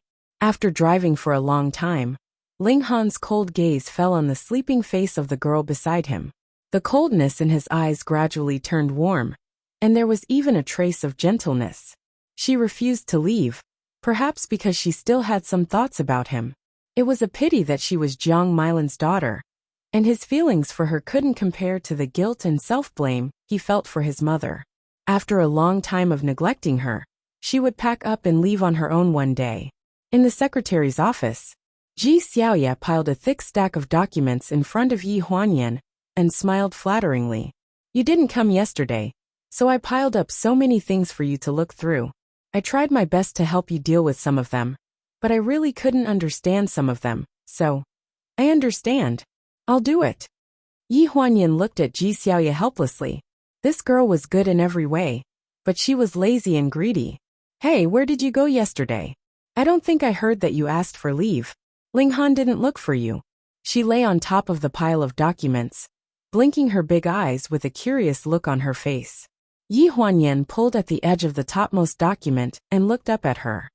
"If you don't move away, President Ling will ask for a document later. I'll say that you're in charge of it. You didn't do it well yesterday, and you're slacking off today. Don't, I'll move." Ji Xiaoya hurriedly stood up. The black folder was no longer bound and fell easily into Yi Huanyan's hands. She flipped to a page and carefully made notes with a pen and a sticky note. "Let me tell you a piece of breaking news. Last night, my idol Su Nianhua had dinner with a young lady." It wasn't strange to hear the word Su Nianhua from Ji Xiaoya. She mentioned it 7 or 8 times a day, so much so that her ears were about to grow calluses. However, now that she knew that Su Nianhua was Lu Shen, Yi Huanyan felt a little strange in her heart. However, After she silently digested this strange feeling in her heart, she showed indifference on her face. Oh, Ji Xiaoya wasn't surprised by Yi Huanyan's indifference. She had her trump card. She didn't believe that Yi Huanyan wouldn't be surprised. Aren't you curious about who my idol had dinner with last night? With who? Was it with you? Ji Xiaoya's eyes lit up. Oh, how did you know? Don't you know that my idol is so handsome? Xiao Yu. Yi Huanyan put down the work in her hands and looked up at her seriously. If you're not feeling well today, go to the Human Resources Department and ask for leave. Go to the hospital. If you can't make it, you can go to the mental hospital. When Ji Xiaoya was first obsessed with Su Nianhua, she would hang around in front of her every 2 to 3 days and say that she dreamed that Su Nianhua had invited her to dinner and proposed to her last night. She was already used to such things. Oh, I'm telling the truth. If I don't give you some evidence, you'll really... Ji Xiaoya stomped her feet and angrily took out her phone and started to flip through the photos. Look! The phone screen swayed in front of Yi Huanyan. She casually looked up and glanced at it. She originally thought that Ji Xiaoya was using some Photoshop software again, or Su Nianhua's poster or something like that. However, the two people eating in the Western restaurant on the screen, one was gentle and elegant, while the other was mischievous. If this was Photoshop, it would cost a lot of money. Seeing that Yi Huanyan was stunned, Ji Xiaoya finally realized her surprise. She covered her mouth and couldn't stop laughing. She proudly flipped through the photos. Look at this one. I secretly took this picture when Su Nianhua pulled out a chair for me. This one is when he recommended the steak I ordered. While this one is even more amazing. He found out that I was secretly taking pictures of him and took a selfie with me with my phone. Oh my god, I must have dreamed last night. Oh my god. Ji Xiaoya excitedly stomped her feet and laughed in front of her desk like a lunatic. She didn't notice Yi Huanyan's melancholy expression at all. It might be a coincidence that Su Nianhua brought her best friend, Ji Xiaoya, out for a meal, but the place they chose was such a Western restaurant. If she still couldn't figure out what was going on, then she would have been Lu Shun's girlfriend for all those years in vain. That Western restaurant was near the high school Yi Huanyan had transferred to before she was in her second year of high school. Because the price was too high, not many students went there. She had been longing for the boneless lamb chop that Jiang Milan had promised her for a long time. However, Jiang Milan was too busy with work and didn't bring her there for half a year. She also said that it was unsafe for girls to carry too much money with them and didn't give her the money to eat there. At that time, Yi Huanyan was from the Moonlight clan. It was still possible for her to save up some pocket money to eat KFC. Such a high-end Western restaurant was undoubtedly a fantasy. At that time, she was still chasing after Lu Shen. She pestered and pestered him. She even followed him after school. If Lu Shen hadn't deliberately walked into that Western restaurant to get rid of her that day, she wouldn't have had the inspiration to boast. Lu Shen, do you like the steak here? I like it too. Let me treat you to a meal. As the son of the major shareholder behind the school, Lu Shen was a senior rich second-generation heir. He had a good upbringing since he was young. It was natural for him to treat a girl to a meal. However, what Yi Huanyan didn't expect was that this senior rich second-generation heir was too artistic. He felt that the rotten smell of money would rob him of his artistic aura. So he never brought money with him. I'm done eating. Let's pay the bill and go. After finishing his meal, the senior rich second-generation heir slowly wiped his mouth and picked up the black school bag beside him. Yi Huanyan looked at her idol with a smile. She didn't realize that her idol didn't intend to be a gentleman at this moment. Lu Shen, we're friends from now on. Thank you for treating me to a meal. Who said I was going to treat you to a meal? Aren't you the one treating me? The senior rich second-generation heir had a serious expression on his face. At that time, Yi Huanyan probably didn't even have enough money to buy a bowl of cream of mushroom soup. What happened after that? After that, Yin Yin, let me tell you. Brother Hua told me that the high school next to this Western restaurant was his high school. He used to eat and dash here with his friends. Both of them thought that the other party was treating them. But in the end, they didn't bring any money. I'm dying of laughter. that you're tuning in to the Earbook Haven YouTube channel. Don't forget to subscribe and join us on this journey to catch the most captivating stories.